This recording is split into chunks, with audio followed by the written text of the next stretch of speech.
it's really important to have a plan and understand what your goals are. In fact, my camel out there is suffering right now with a broken back.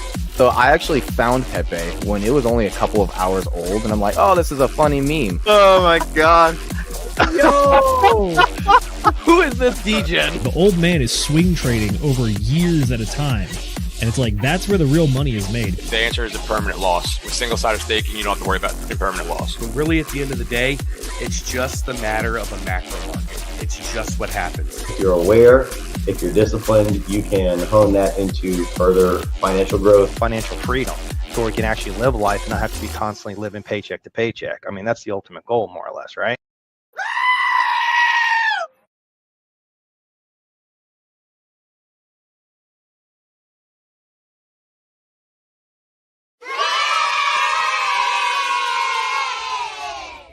Ladies and gentlemen, boys and girls, crypto degenerates, ducks and squirrels, it looks like me and Mrs. Producer are having fun with the soundboard tonight.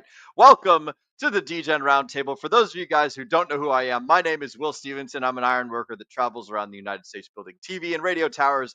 And in my free time, I like to talk cryptocurrency and self-improvements to assholes and degenerates such as yourselves and these fine ladies and gentlemen on the panel joining me tonight. On the panel with me, I am joined by Mr. and Mrs. Mageddit of the DGen Roundtable. Mrs. Mageddit, as you guys can see down below, is our producer. She's the one who makes all the thumbnails, does the fantastic camera switching and stuff on the stream, and helps us do all of the behind-the-scenes work. So thank you again, Mrs. Producer, for all the work that you do. And then we are also joined by Mr. Nate Mageddit, the Ascending Man. He is one of the gentlemen that goes around and checks out what's going on in all the other parts of the cryptocurrency communities that I am not a part of. So he goes and does a whole bunch of research and outbound networking and things of that nature. And this sun is finally out of my eyes. I was hoping that I wouldn't have to wear sunglasses on stream, but I very foolishly placed myself right in front of a window on the desk. So the sunlight is great and awesome, but boy howdy, is it hard to see when we were like in the green room getting everything set up. I was playing the flashing games, blinding the camera with the light. I can't do it anymore, but oh, there we go. We can do it a little bit. But yeah, that's what's going on. What's new and exciting with you guys? We'll go ahead and start with you, Mr. Nate Mageddit. What's up, broski? How you doing? Hey, doing well. You know, I just had a record month at the place that I work as far as statistics go, and so you know, I'm kind of celebrating a little bit. I think it is quite awesome. Aside from that, though, you know, just kind of continuing the grind. We're still just kind of sitting, waiting, you know, for ETH to go up, and so we're just waiting for things to happen in the world that will cause our beloved alt season go crazy. Excellent. Glad to hear things are going well. Mrs. Producer, how about you? How are you doing, Mrs. Mageddit? You suddenly got very quiet. Hang on. Oh, I did? Uh-oh. Yeah. Nate, can you hear me? Yeah, I can hear you now. Okay. I think it was just like a hiccup thing. I'm doing great. I went out today to wait in line to get some Pokemon stuff, even though I didn't need to, because I think I mentioned this before. They added me to their little VIP list. And while I was there, I ended up sitting right next to some guy who was apparently like a crypto day trader. And he was in like a meeting and he's talking to people. And so that was interesting. It's kind of weird to see the crossover of like a crypto dude waiting around for Pokemon. And I like for a little while, it's kind of like, why are you here? But he ended up talking about like he opens cards with his kid and stuff. So pretty sure that was the reasoning. But yeah, that's been just about how my morning's been. That's it. Nothing really else new and exciting. We're going to potentially see if that gentleman would like to be a guest on our show at some time, because I am very curious about his business. Sounds like they teach people about crypto for a living. So we'll see how that goes. No guarantees, but we'll see what happens. I gotta say, in the cryptocurrency like ecosystem, some of the people that I'm not at all surprised to find there being crossover are like folks in the day trading in the stocks area, like folks that are in the libertarian or in the like the drugs world, and then also folks in the anime and Pokemon and card trading and collecting world. Those are kind of like the people that I totally expect to be in the cryptosphere. So it makes sense that Homeboy is doing the stocks and the Pokemon, and the last thing that he's got to just get in on is the crypto stuff. But you were saying that does he teach stocks or does he teach cryptocurrency? As far as I can tell, it's crypto. They were doing crypto for sure when he was sitting there, and it just Oh, okay. sounded like I didn't like try to totally invade his privacy because that would have been rude. But from what I could gather, just kind of overhearing him, it was like a Zoom call meeting with a bunch of people, and him and another guy who I know for sure that other guy is on their YouTube because I did go check out their YouTube. Um, and they are like teaching people about crypto, how to use crypto. I can't remember NFTs. I know is one thing that they specified on their YouTube channel. So I can't remember what coins he told me they were like talking about at that current moment in time, but it was something specific. But yeah, it was just kind of fascinating to overhear. And I heard him mention red candles, and I was like, wait, are you a crypto guy? I know that lingo. I've seen Exactly. these folks before. Red candles. I suppose we're getting a couple of red candles in the space as of late, or at least in the Hexaco and Pulse Chain space. So shout out to all my fellow peanut brain diamond handed red candle enjoyers. Man, I wish I was making boatloads of money. I might be making boatloads more money in the near future. There's a stack job going on over in Cedar Hill, Texas. So I might participate in stacking that cool new tower, and then I'll be raking in the cash, and then I can throw boatloads of money at crypto and hopefully buy some of the last of these dips. So we'll see if it continues on further on in the future. But yeah, let's all go do some more real life work and make some real life DCAs and get more of these delicious falling knives and not cut ourselves.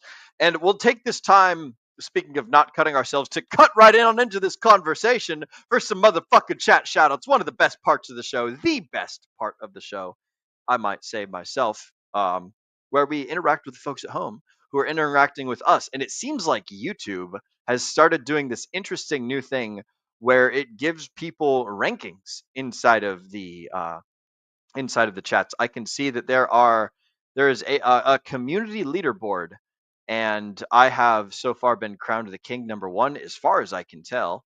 I paused the YouTube thing on my end, so I don't know if that's still up to date. But yeah, it looks like me and myself, Dr. Chen, and Miss Amber Simon are all competing on the community leaderboard in the live chat. So if you guys are watching, feel free to drop a comment on YouTube and get some experience points, I suppose. It doesn't work when we drop comments on StreamYard for us over here, but it's time for chat motherfucking shoutouts. So without further ado, Mrs. Producer, would you be so kind as to pull up our first chat shout out for the day? We are joined by Your Health Unplugged, my good friend, Dr. Alan Chen, who says, Hola, Gen amigos. Happy Friday. Ready to learn about some Hex, guaranteed to be more exciting than working right now. Yes, I guarantee you that learning about Hex is much more exciting than doing doctor stuff. So as long as you're not like actively in the surgery room, picking and pulling people apart and and gluing them back together, then I do think that learning about Hex will be much more entertaining. So glad that we can have you with us today, Dr. Chen, and glad to see you with us. We're also joined by our other amigo. We've got Miss Amber Simon. Miss Amber Simon says hello. Hello to you too, Amber Simon. Good to see you. Glad that we could have you in our chats as well. Hopefully, this is going to be a fun and fancy-free day where we're going to be learning all about the Hex white paper. So, without any further ado, let's go ahead and hop right on into it, as that covers all of our fantastic chat shoutouts. So, Mrs. Producer, I'm going to go ahead and ask that you pull up my stream share that I think I've got over here. Have I offered it? I think I offered it. Yes, there it is. Perfect. Perfect. So, for those guys who have never seen this before, this is the Hex white paper. So for anyone who's brand new to crypto, a white paper is essentially just a piece of paper that describes the general idea of what a coin or a token or an NFT is supposed to be all about. It speaks in broad, sweeping terms, and it doesn't really use a whole lot of.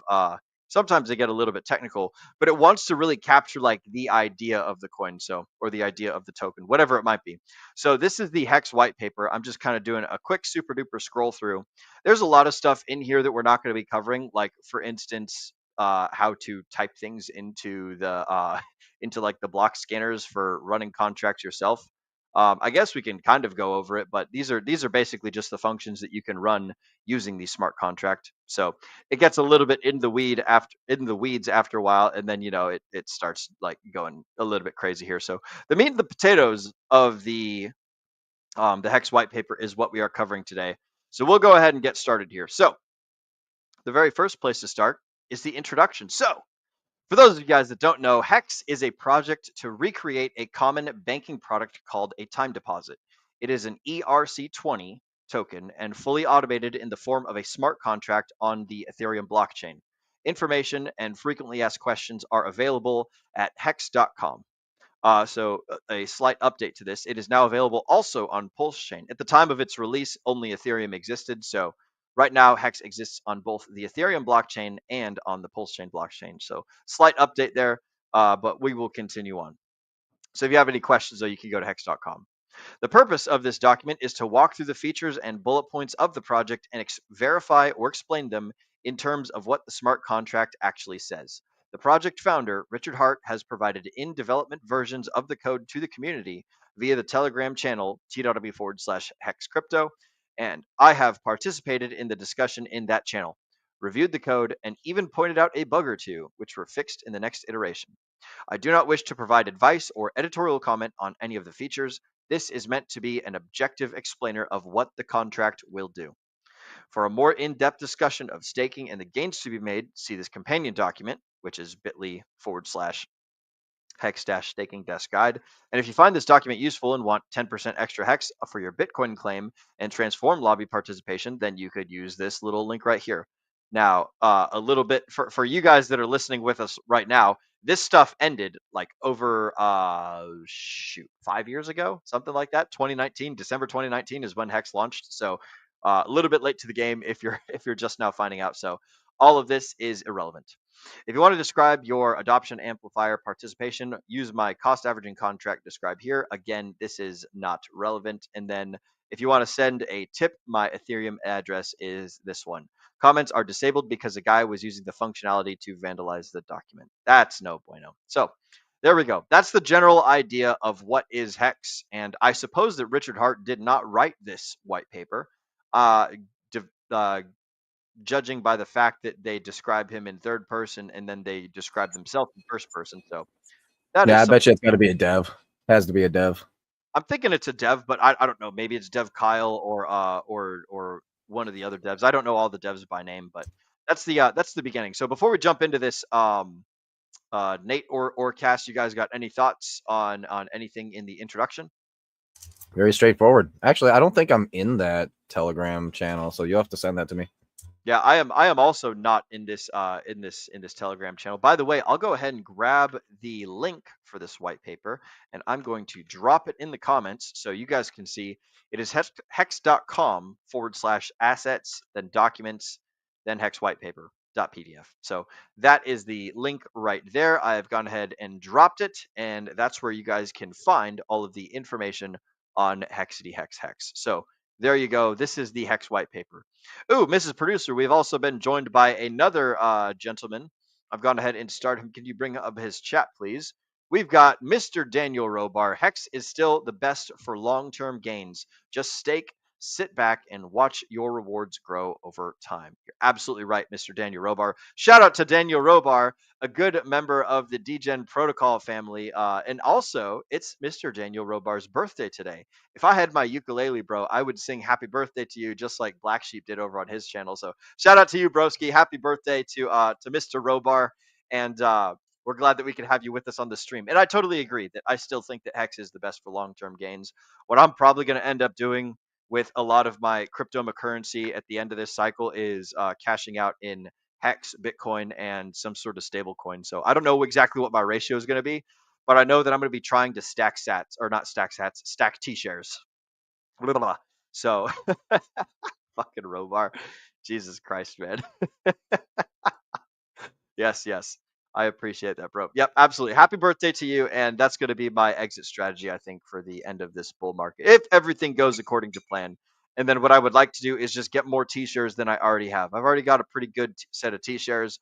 I would always like more. So we'll see where that goes. But glad that we can have you with us, Mr. Robar. Cass, I know that you don't know a whole lot about cryptocurrency, but does this sort of kind of explain some of the stuff about Hex? Did you know these things before we started talking about it here with this white paper? No, I did not know this, and I'm not sure I really understand it. Because other than Okay. he's saying he's going to tell us what this actually means. Yeah, so I'll go ahead and explain the meat and potatoes of a time deposit. That's basically just you lock your money up in a bank and you get yield for it. So like in the traditional finance world, there's CDs, there's bonds, and there's treasuries, right? So those are all the three little time locking tools. And I don't know exactly how they work, but it's basically you go to a company or you go to a bank and you say, "Hey, here's my dollars. I want bonds or I want treasuries or I want a certificate of deposit." And they say, "Okay, you get 5% over 3 years." So there you go. At the end of the 3 years, then you'll have 5% more dollars, and congratulations. And you get locked in that contract, and then you can't exit that contract. You can't pull your money out with the yield until that time is over. So that's essentially what a time deposit is. All that Hex does is it does that on the blockchain. So that's how that works. Gotcha. Makes sense. So like a Hex version of a CD. Yes, exactly. It is the blockchain version of CDs. So there we go. All right, if there's no more questions, then we're just going to go ahead and uh, launch right on into this pre-launch explanation. So we don't really need to go through this because none of this is relevant anymore. But for historical purposes, I'm going to read through this stuff so that people can kind of see what happened with Hex when it first launched. I was not around when Hex first launched, not in the crypto space, anyways. I suppose I was technically alive, but I was not. I didn't know what was going on. So this helps for the history's sake. So pre-launch. The Hex folks will create a snapshot of the state of the Bitcoin blockchain at some future block height. This means that whatever addresses you control will have their balance in Bitcoin recorded and referenced by the contract. This part is not the smart contract, but is referenced from the smart contract. So before launch, three things will be made available to the public for confirmation of accuracy.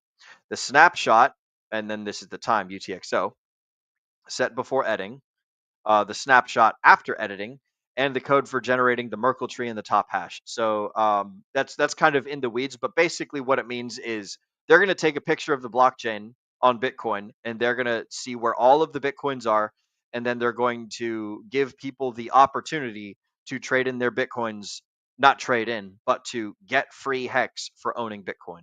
So that's essentially what's happening with these. So we'll move on. With these, any interested party would be able to confirm, one, that the snapshot was taken properly, two, that it was edited properly, and three, that the top hash in the contract is correct. So this is, again, they're taking a picture of the blockchain. That's all you need to know. There will be a claim tool on the website that assists the user in signing the target Ethereum address with your Bitcoin private key. Instructions will be provided when the tool is available. This part is not in the contract, but the contract has provided the signed statement material, the Bitcoin public key, and Ethereum address, which are verified by the contract. So back in the day, when Hex was first launched, people who had Bitcoin could get Hex for free, and the ratio at the very beginning was 10,000 hex for 1 Bitcoin. So that's what like the beginning was, and then it kind of like trickles down from there because every day that you wait to claim your free hex, you get just a little bit less hex from the amount of Bitcoin that you own. So that's that when they're talking about the snapshot, what they're saying is like the amount of Bitcoin you have in your wallet on this day is the amount that you can claim in regards to free hex and things. So pre-claim. There will be 1 day of the contract being live that supports only a transform lobby. This ensures that folks who buy Hex via the transform process may begin staking at the same time as Bitcoin claimers. Details on the process are below in the transform lobbies. One notable difference is that the first day is that 1 million Hex, or excuse me, 1 billion Hex are distributed on the first day. This is congruent with the narrative that lobbies are filled with unclaimed coins, and on the first day before claiming, there are no unclaimed coins. Basic flow.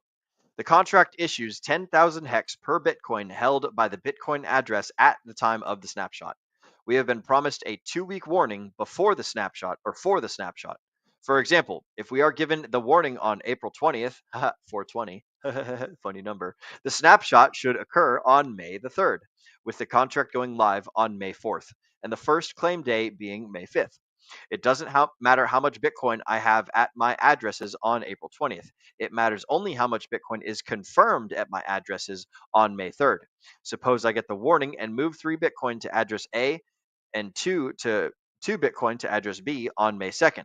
After the snapshot on May 4th, I can then do anything I want with those Bitcoin, including sell them. I sell them on May 6th, and then on May 19th, the first claim day plus 2 weeks, I go to claim. I will generate 2 signed statements, one from address A and one from address B. Note that each wallet can contain multiple funded addresses. You need to make a separate claim for each funded address. I decided to consolidate on a single Ethereum address for both claims. The contract validates my signature and credits me with 10,000 times 3 plus bonuses minus penalties, described shortly. Hex for address A to my Ethereum address because on May 3rd I had 3 BTC in the wallet. The contract validates my signature and credits me with 10,000 times 2 plus bonuses minus penalties. Hex for address B to my Ethereum address for the same reason. I will also receive some bonuses and penalties, which will be described momentarily. For Bitcoin claims, the contract immediately states 90% of the claimed hex for a minimum of 350 days. This will be mediated by the user interface and allow for longer stakes. The number of days is passed as a claim parameter. The remaining 10% is minted to the claimant address. In the above example, 90% of the hex, i.e. 45,000 plus bonuses minus penalties, is staked for a user-provided length of no fewer than 350 days. The remaining 5,000 plus bonuses minus penalties is minted and available immediately to stake for any length of time or market sell. Now I have some hex. I can transfer it like any other ERC20 token or use a contract function to stake it. Staking means I lock my hex up in the contract, reducing my transferable balance. The benefit of staking is that when I end my stake period, the contract will return not only the hex I put in, but additional hex based on the interest rate and additional bonus payout features coded into the contract. So, of those entire 2 paragraphs, this is the only important part because everything that we went through is all done and over with, right? We can't use that information anymore. But this is the important part because this describes the way that hex is intended to be used. You can stake your hex, you can trade your hex, you can send it around, and this is essentially the purpose of hex and things. Mrs. McGettit, Mr. Nate McGettit, do you guys have any questions before we move on to the next, or any statements to make? Yeah. So I thought it was kind of interesting. For every 1 Bitcoin, you get 10,000 hex. So I did a little bit of math, and basically, from where Bitcoin is currently, if that ratio, like if you were to push that ratio up to once again being 10,000 hex will buy you a Bitcoin. Right now, it would be $10.40. That's what hex would be. Yep. So That's the Bitcoin to hex ratio has not quite exactly done its the best thing possible. Yeah, whoopsies. Yeah, womp womp. So there you go. 1 Bitcoin used to get you 10,000 hex. Now 1 Bitcoin will get you well over A a lot. million hex, I think. So Yeah. yikes. There you go. And this is only the free claim. So again, this isn't trading. This isn't you're selling 1 Bitcoin for hex. This is you get this hex because you have Bitcoin. So that's something that's worth mentioning. Let me rewind there and just add that in as a little caveat. This is free hex that was given to Bitcoiners with the presupposition that like Bitcoiners are going to enjoy hex. So Richard has since stated Airdrop, publicly a few basically. times. Yeah, it's a big airdrop. And I remember him stating that like if he could go do one thing differently, he would not give hex freely to Bitcoiners. I suppose that the marketing value of it did not what's the word? The marketing value of the free tokens didn't overcome all the negative externalities that came with the other stuff. So that's what I remember him saying anyways. I could be totally wrong on that. In fact, I probably am wrong. But that's just what my memory is feeding me. Mrs. McGettit, do you have any thoughts or any questions before we move on? Can you give me this in like a simplified version?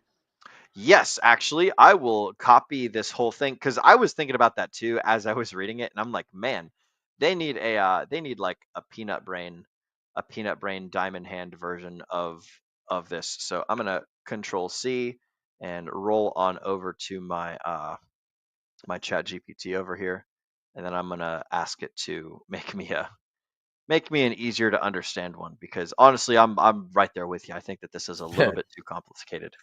Yeah, say this to Help me like me I'm a baby. understand the following. Bam. Control V, paste. Okay. So while ChatGPT is reading that up for me, Mrs. Producer, I've gone ahead and starred 2 comments. We've had a couple people join, or we've been joined by a person. There's another comment that I would like to read. Would you be so kind as to bring up the starred comments?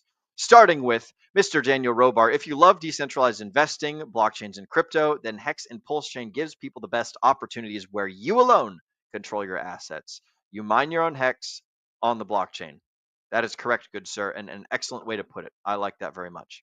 And then next up, we are also joined tonight by our very favorite Pulse Chain and #1 cryptocurrency cheerleader in all the space. We've got Miss Tam Tam, who says, hello, my lovelies. Hello to you too, Tam Tam. Glad to see you're with us tonight. I figured you would enjoy this Hex white paper read through. Shout out to everyone who's in the Hexco space. Shout out to Tam Tam. Shout out to all you guys in the audience. We fucking love each and every single one of you.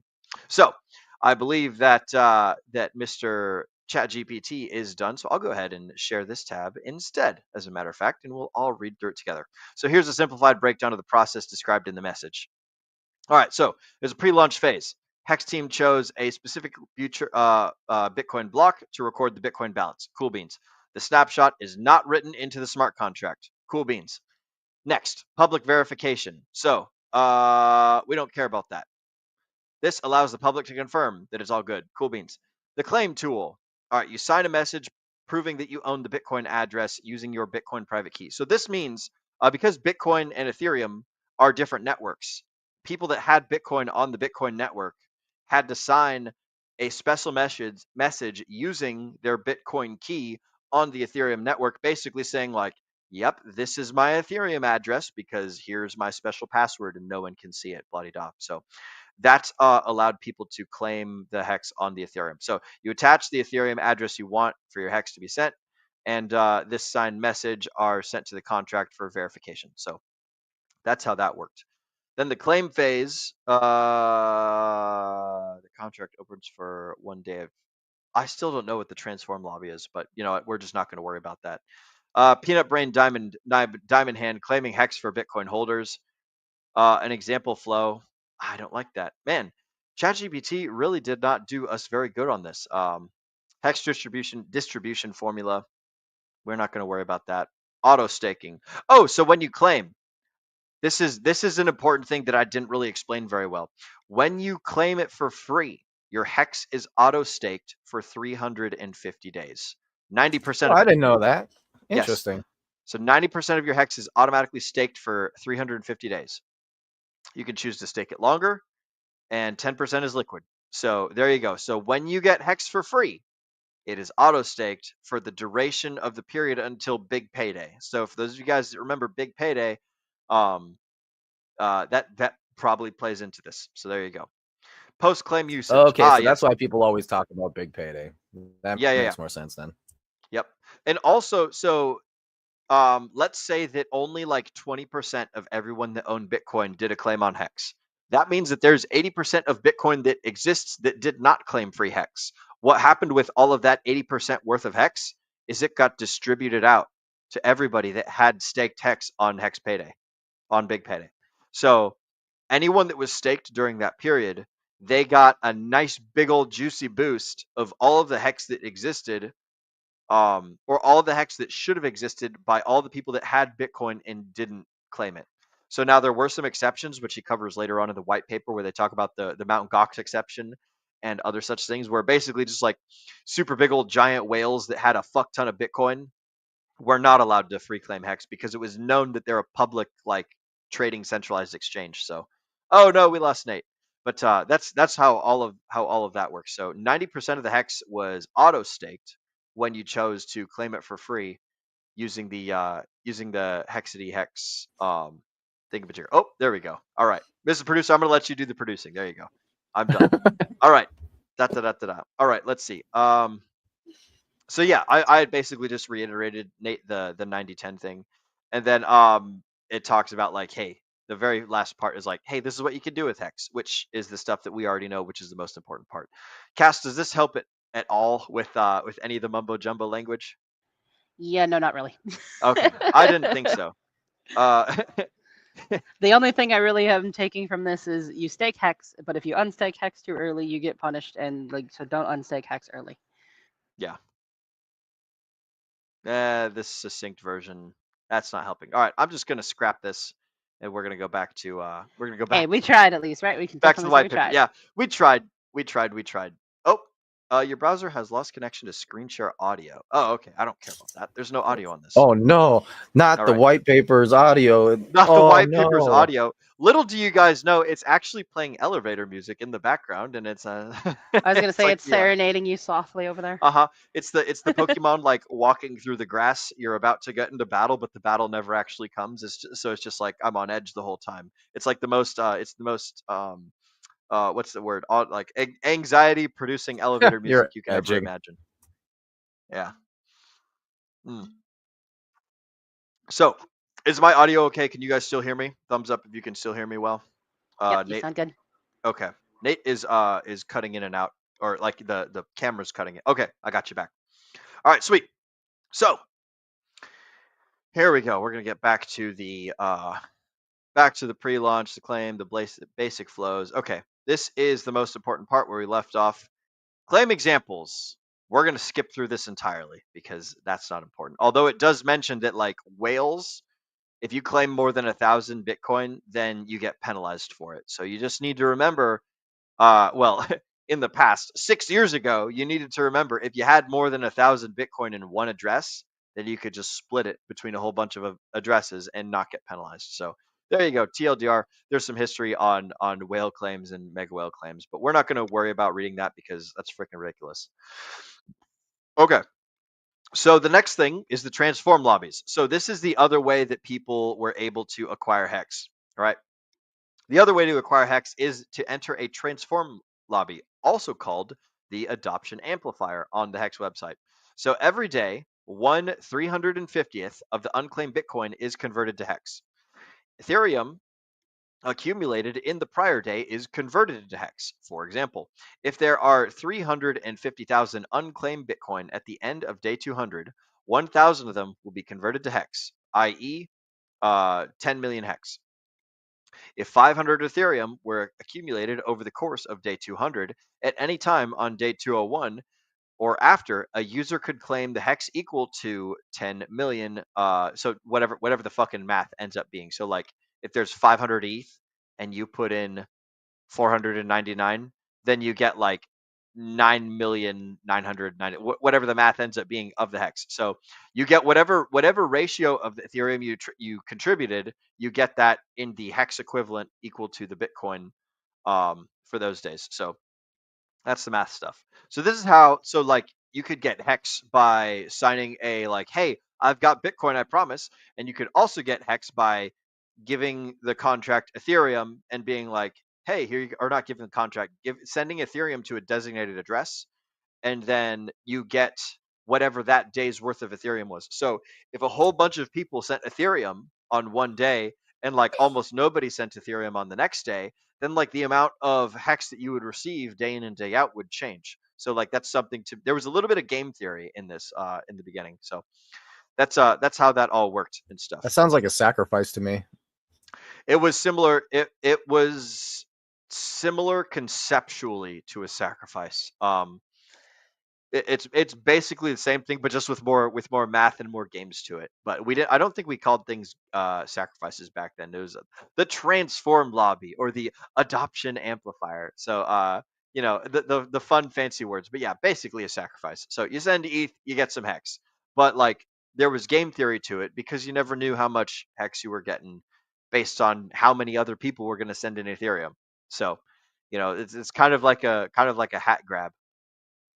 So entering the transform lobby entails sending Ethereum to the contract function join XFL or XF lobby. Join X lobby. Yeah, it's like what the hell is this XFL whatever. All Ethereum sent during a given day is tallied, and any the following day. And then leave X lobby. X lobby. maybe called to claim your share of the transformed Hex. So it's transforming your Ethereum into Hex. So there you go. Now, what's interesting about this is that like it's all happening live. So where a lot of the more modern sacrifices are like you send in your money and then somebody maybe one day sends you some token. This stuff was literally mathematically coded to happen when Hex was being created. So it was less of like the more common like sacrifice thing Yeah, model that you see sacrifice these it, no days. expectations, send me free money, and then if I create a coin, then I'll send you however many points worth of the coin. Instead Maybe. of that, it's basically like it's run by a smart contract as far as I'm kind of reading off of this, Yes. which it Yep. means So like, hey, you send in it's a sacrifice, but it's specifically for the trustworthiness of a smart contract rather than an actual person. yep. Yeah, and or and entity. so like this is when Hex was being created. So this is like based on the amount of people that interacted, there would be X, Y, and Z amount of Hex created on like day 1 all the way through day 350. And then after day 350, it's like, all right, no more Hex getting made by this method. Now the only way for Hex to become like created is through staking. So this was like basically the starting flywheel that got Hex going. Note the transform system also pays for referrals, so if you're using or promoting a referral link, there's another revenue or avenue to earn Hex. Hooray! Staking. All right. Staking is invoking a function on the smart contract to commit your Hex, excuse me, for a time period. Currently, the unit of time is days. I may stake 10,000 Hex for 10 days, for example. During this time, I may not access those Hex, but at the end of those 10 days, I end my stake and receive my 10,000 Hex plus payouts. This is the certificate of deposit functionality. Payouts are drawn from a pool based on my share of the total number of shares. I use shares here intentionally because staking bonuses are calculated as a scaling of your Hex into shares. Meaning, if I stake 10 Hex and qualify for 40% bonuses, then my 10 Hex become 14 shares. My payout is then based on my shares divided by the total number of shares, not Hex divided by the total number of Hex. This is important because it means that accruing bonuses is how to get the best payout, perhaps even more economical than starting with more Hex. It's much easier to get a 40% bonus than to buy 40% more Bitcoins. See longer pays better, bigger pays better below. So that's actually pretty important for the staking stuff. So like for those of you guys that don't know how T-shares work, this isn't the exact definition of T-shares, but this is the general idea of T-shares. So um, the Hex turn into shares, and the shares is what your contract is with yourself and the blockchain and stuff. So it'll probably go into more detail on that later, but I just wanted to double tap on that in case anyone has had some thoughts. Nate or Cass, you guys got anything? If not, we will move on. Yeah, let's move on. Alrighty, sweet. So share price. In order to ensure that the longer and larger stakes pay better over time, there is a pricing mechanism built into the contract. Every time a stake is ended, the gains for that stake are calculated in the form of a share price, which all future stakers will pay to convert their Hex into shares. An important note here is that Hex's base unit is the heart. Hearts are to Hex as Satoshis are to Bitcoin. There are 100 million hearts per one Hex. In the share price at launch, the share price at launch will be 1 share per heart. That way, the price moves. The way the price moves is related to return on investment for a stake. For example, if on day 5 someone ends their stake and has a 20% gain, it translates into a share price of 1.2 hearts per share. If that user wishes to stake again, their hearts will be divided by 1.2 to determine their number of shares. Since Ethereum only supports integer math, this is accomplished using a scalar, which is listed below. So there's the formula. We're not going to go too terribly far into the exact formula, but there's the idea. So if you guys want to see the definitions, BPB is bigger pays better. Stake return is the total amount paid for ending the stake. Share rate scale is a scalar. Okay, I'm not going to read this shit. We don't need these bullet points. You guys can go and check this out on your own. This is basically math stuff. This means that it's a calculation of your gains adjusted for the bigger pays better bonus you will get for staking your returned Hex. The intent is that the math ought to work out such that you should only ever be able to re-enter a stake with, at best, the same number of shares you just cashed in. So that means after you end, so you have 100 hex and you stake it and you get 100 T shares. At the end of your stake, you turn in those 100 T shares, it will say you get 200 hex, right? When you go to stake those 200 hex, the best possible T share rate you can ever get is still 100 T shares. Very likely you'll get 99 or 98 or 80 T shares or whatever the case. And again, don't look at the exact numbers right now. I'm explaining the concept. The point is that the more people that are staking, the more the share price just goes up and up and up and up and up on into indefinicy or in on into infinium. There you go. So Infinity, that's the word you're going for. yes, to To infinity, infinity and and beyond. beyond. Yes, yes. Thank you. Buzz Lightyear to the rescue. So anyways, that's the concept of that definition right there. So like the point is that T shares are hard to get, B shares are hard to get, M shares are hard to get, and they only get harder and harder and harder. So when you got 1 trillion shares, that means you have 1 trillion hearts in your little contracty contract. So endless hearts. This is the biggest heart. It's the yep, biggest heart. endless hearts. I I've wonder got when the we get biggest Q heart. shares. It's wonderful. Oh, we're not. I don't think we're going to be getting Q shares. I don't know if it'll go that high. Someone would have to have an astronomical amount of hex to get some Q shares. But I guess a Q share is just 1,000 T shares, so never mind. That's totally possible. Anyways, we're gonna go ahead and move right along. All right. This way, it guarantees that longer, bigger stakes will pay better over time because nobody else can play games to get more shares in the system. This also means that it's always better to stake now because the price will only ever go up. So there you go.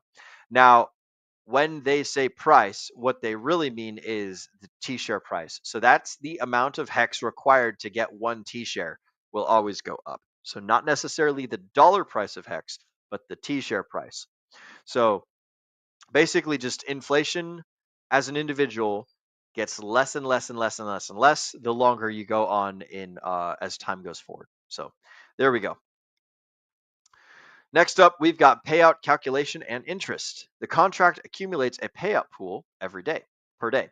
The payout pool is filled with the daily inflation of 0.009955 of the total coin supply. This comes out to 3.69% for every 52 weeks, compounded daily. There are additional inputs to the payout pool discussed below. Oh, excuse me. When ending your stake at the end of your commitment, the contract goes through each day of your term and accumulates a total payout from your shares over total shares times the payout for the day. The contract mints the hex and credits you with them. Unstaking gotchas. So early and emergency unstake. So this is the section that describes what removes your, like, if you break the contract or if you break the promise to yourself that you made on the blockchain. This describes the penalizations and the way that you don't get as much cool things if you break your promise. So early and emergency unstaking. The contract has a feature whereby a user can terminate their stake before the committed time. The user pays a penalty for this. The contract calculates the payout for 1/2, rounded up, the days committed. For example, 152 day or 182 days for a 52-week commitment, and subtracts that from the funds returned to the user. It will always apply at least a 90-day penalty. For example, if I stake for 52 weeks, about a year, and emergency unstake after 266 days, the contract calculates my payout for days 1 through 82, or 182, and flags that as penalty. The funds returned to me are then my principal plus days 183 to 266, and that is the payout. So anything up to the half is penalty, and anything after the half is extra. So there you go. If you end stake at your halfway point, then like you can only break even. Anything before the halfway point, you lose more hex than you put in, and anything after the halfway point, you get a little bit extra, but you don't get your full amount. So there you go. If the user emergency end stakes before half their days are served, then if their stake is fewer excuse me, is fewer than 170 days due to the 90-day penalty minimum, the penalty can cut into the principal. The contract just calculates half the days, or 90, whichever is larger, of payouts, estimating for future days unserved, and subtracts that from the funds returned. For example, if I stake for 364 days and then unstake at day 140, several steps take place to determine my final returned coins. The contract calculates my payout for 140 days, then estimates a penalty. Because I have not served half my commitment days, it estimates the difference by applying the ratio of half committed days divided by half days served times the payout. In this case, that is 182 days, which is half of the 364, divided by 140 days served. The penalty is therefore 182 divided by 140 times the payout, half the days divided by the served days. My returned hex is equal to the principal plus the payout minus the penalty. The penalty can be defined as a scaled version of the payout, so my net hex returned will be principal plus all of this fucking math stuff, which simplifies to all that math stuff. Yeah, basically, And I'm like what getting I'm fucking hearing lost off of here. that is you, however long you were staked, you get that amount, and then however long you should have been staked, that gets deleted basically, or I should say spread to everybody else who's still staked. Mhm. But basically, it kind of just sounds like that's what it is. It just takes the yield that you would have gotten and then cuts it up based on how many days you actually serve the stake versus, emergency end staking it. I am typing this into ChatGPT and seeing if they can, goodness gracious, explain the above with a graphic. Bam. We'll see if that works. All right. I apologize, Nate. I sort of kind of heard what you were saying. Can you say that again? Actually, I'll use an analogy, right? Okay. So, I stake five bananas, and then my payout for those 5 bananas for 140 days, say, would be 2 bananas, right? That's my payout. But on day 70, I emergency end stake. So basically, I would only get 1 banana, and then the other banana gets spread out to everybody else who's still staked. Okay. Yes. So that is the meat and potatoes of the explanation. And I think that's probably the best way to put it. I had ChatGPT. It's making a graphic. You guys want to see this live? Check this out. All right, here we go. Look at it. Look at it going. Oh boy. Yo. Look at that. I was on Billy Mays mode explaining the graphic. All right, so wow, that's a lot easier to understand. So there you go. Bam, bam, bam, bam. I think this makes more sense. Freaking Johnny Chaos just came in. Oh man, yeah, look at that. Hey, shout out to Johnny Chaos. Hey, let's do a quick round of chat shout outs. Mrs. Producer, can you go ahead and I'm gonna star these 3. Oh snap. You just jumped in there, Mr. Nate. All right, there we go. We've been joined by, oh my goodness. I actually have to scroll up a good bit in the chats. I apologize, ladies and gentlemen. We're gonna go through chat shout outs in a little bit of a strange order this time. So there we I'll go, Mrs. autocorrect, don't Producer. worry. Yeah. Can you go ahead and pull up some of these starred chats for me, if you please? So we've been joined by quite a few cool peoples. First and foremost, we've got Mr. Ken Turian 54X, everyone's favorite pilot and farmer. He says, "What's up, DGens?" Bro, I hope you've had a fantastic time down there in Vegas for that Bitcoin conference. I'm not going to say I'm jealous because Bitcoiners are sometimes silly, but you know what? Like, I wish I could be there with you, bro. So you know what? I will say it. I am jealous. I hope you had a great time, Mr. Kenturian. Shout out to you, broski. Glad that we can have you with us tonight. Who else we got? Next up in the chat shoutouts, we've got Mr. Paul Sachs. I've also got some Worthus, Hedron, Icosa, and Communist token. It's you spelled it a little bit different. It's communist without the T. I think that was some bad branding on their part personally, but you can get Communist token, and you can get Icosa, and you can get Hedron by using the Hex the Hex things built on top of Hex by, I can't remember who built Communist, but I know that Alex McWhirtle, I can't remember what his Twitter handle is, but he's the guy that made icosahedron protocol. So shout out to Alex with that super cool thing. You can get some super cool things. You can get some super cool things with all that stuff. So there we go. Next up in the chat shout outs, we've got Paul Sachs again, and he's saying that PDI is not as cool as Dirt. And I presume he's or Dirt is better than PDI. There we go. Stake it till you make it. Well, absolutely right, Mr. Paul Sachs. Absolutely right with that. Next up, we've got Mr. Daniel Robar. Like they say, one man's trash is another man's treasure. The same can be said for crypto. Crypto is more than just gains, it's about the community for long-term prosperity. I agree. I agree wholeheartedly, which is why I like that, Hexico is just so full of folks and cool cats with all sorts of shenanigans going on. Next up in the chat shoutouts, we've got Mr. Johnny Chaos. We didn't have Chat GPT. We had to get it. LOL. Yes, I applaud you guys. Man, that must have been some difficult times, Mr. Johnny Chaos.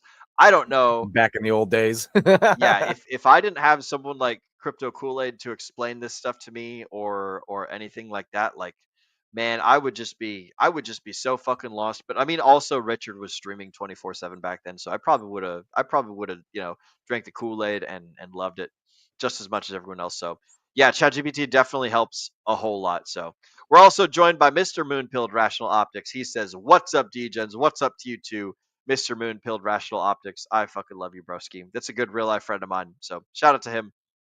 Glad that we can have you with us on this night full of hexity, hex. So there we go. Let's see what else we got for the chats. Mrs. Producer, can you click the Johnny Chaos one from 49 minutes after the top of the hour? There we go.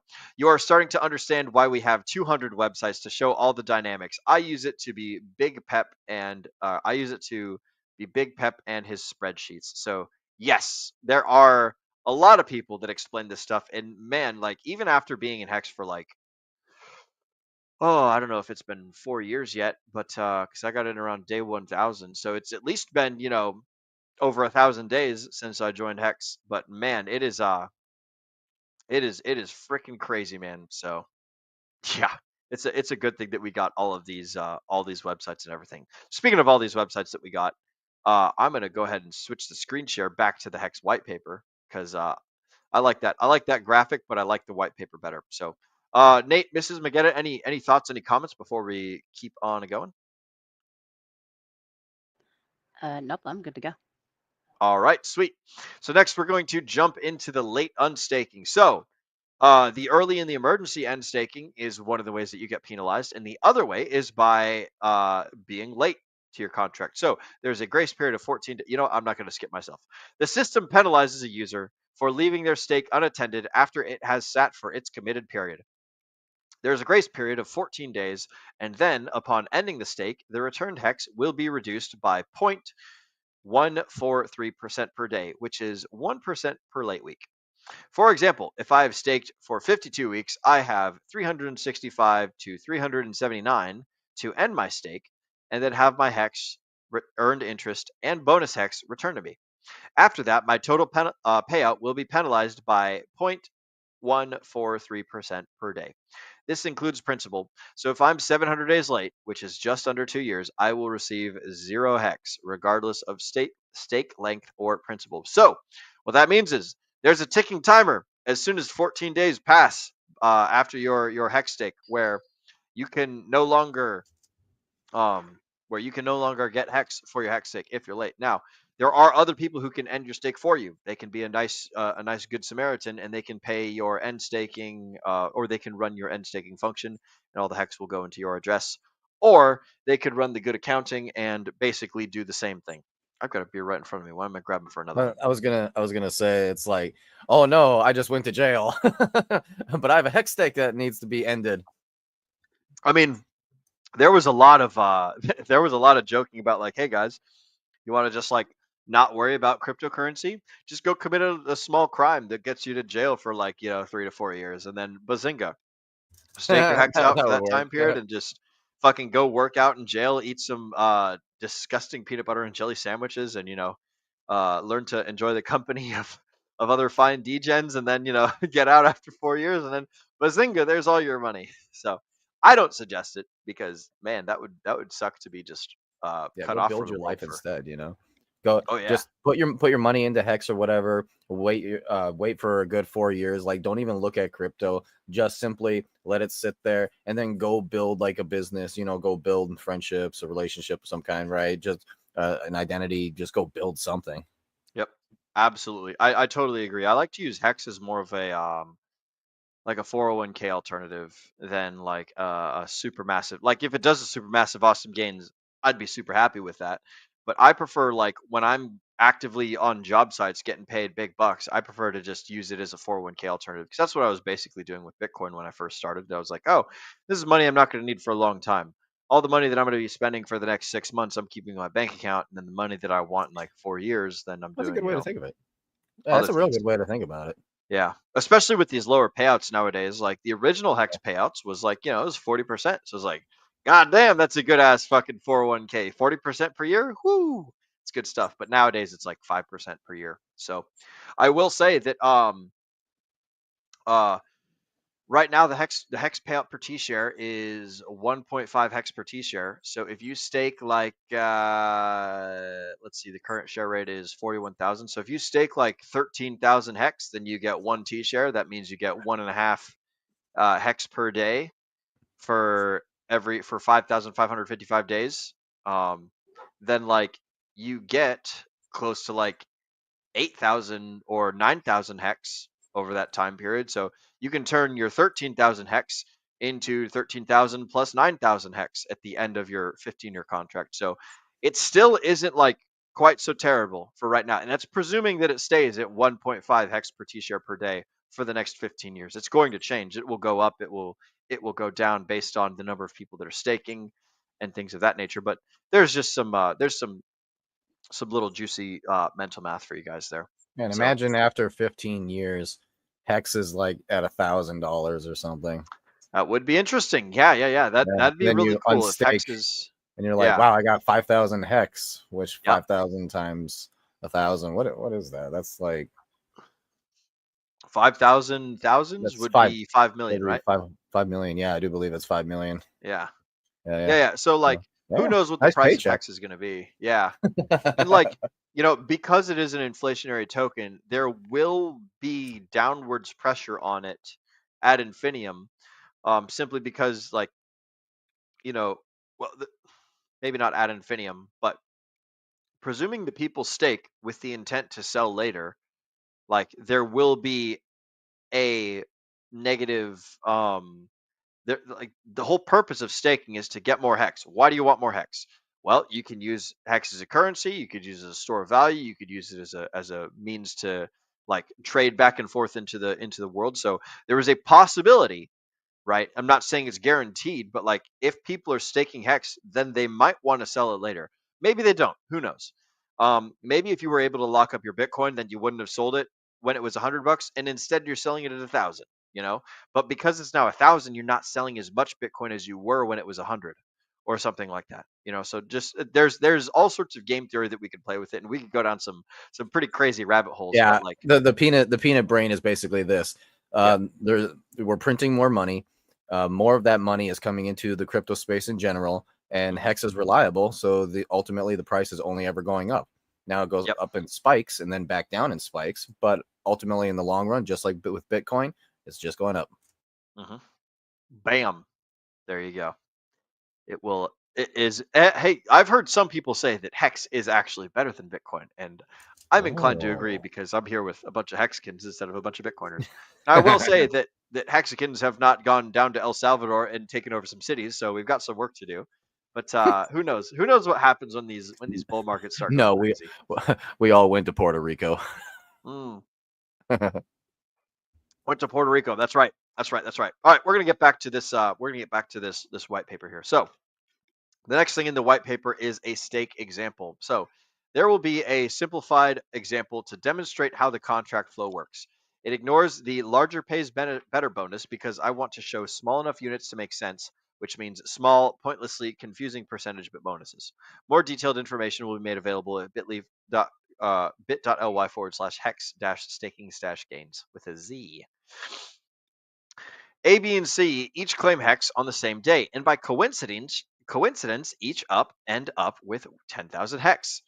A stakes 10,000 Hex for 182 days. B stakes Hex for 364 days, and C stakes Hex for 1,820 days. So 6 months, 1 year, and 5 years, respectively. To simplify, we'll assume that they are the only 3 stakers, and they get a share rate of 1-to-1. This contract converts Hex to shares using the longer pays better scalar, which is days divided by blah, blah, blah, blah. So there you go. So A gets 1,100 shares, B gets 1,200 shares, and C gets 20,000 shares. Or excuse me, not 1,100, 11,000, 12,000, and 20,000. So as you guys can see, the longer pays better than the shorter. So there you guys go. The total shares are 43,000. So every day, a payout pool is accumulated from inflation times the 1 plus critical mass bonus plus the virality bonus. So let's assume for simplicity that there are no further claims, so critical mass and virality remain constant. For this example, assume that inflation is 714 Hex per day, 15% critical mass, 25% virality, making the daily payout 714 times 1 plus 0.15 plus 0.25 Hex. So that equals 1,000 Hex per day. Day 1, let's say the pool is 1,000 Hex among 43,000 shares. Day 2 of the pool is 1,000 Hex among 43,000 shares, etc., until day 182. On day 182, number A ends their stake without penalty. The contract goes through each day, 1, 2, 3, 4, 5, 6, all the way up to 182. It accumulates the payout for A using A's shares divided by the total shares. So 1,000 Hex times 11,000 shares divided by 43,000 total shares equals 255 Hex. It does this for all 182 days, resulting in 46,555 Hex as the payout. This is minted to their address along with their initial 10,000 Hex. Their address now has 56,000 Hex. This process will happen for B and C as well once their stakes mature, albeit for 364 and 182 days of data. So that's how the math works, and that's how the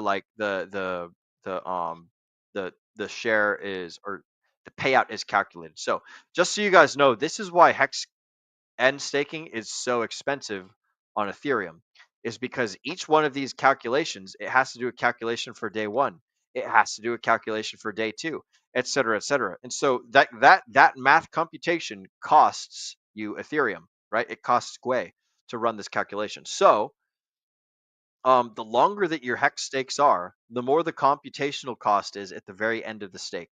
This is why unstaking Hex on Ethereum became untenable when the cost of Ethereum was getting ridiculous. So when the price of Ethereum is low, and the S-load calculation, which is that's a little bit further in the weeds, but it basically describes how Ethereum does the math for this transaction. When the S-load calculation is high and the price of Ethereum is high, then the cost to end your stake and do every single one of those days of calculations starts to get pretty fucking expensive when you calculate it in the cost of Ethereum. Similar on Pulse Chain, but Pulse Chain's a lot cheaper. So the problem doesn't exist as of yet. So there we go. That is how the Hex stuff is calculated. That's how it all works. The next part that we'll get into is bonuses and modifiers. I want to give the floor to Mr. and Mrs. Magetta if you guys have any questions or any points of concern, and then we will move on. No, not from me. What about you, Mrs.? Nope, nothing here either. Okie dokie. This is a little bit nerdy. It is a bit into the weeds and mathy, so we'll just continue right on through it, so that way we can push to the end where everyone wants to be. You know, so the Daniel, bonuses and modifiers. Daniel did say something that's pretty interesting, though. Oh, Mr. Daniel Robar, is that the 802 one? Yeah, that's correct. Mrs. Producer, can you go ahead and pull that up, and then we'll go ahead and do the chat shout out for Mr. Hexagon Lost in Asia as well. The 802 after the top of the hour. There we go. The current lock period for staking Hex is about 4.2 years. Additionally, the average stake length is about 8 years, with over $10 billion worth of Hex token staked by over Crazy. 77,000 participants.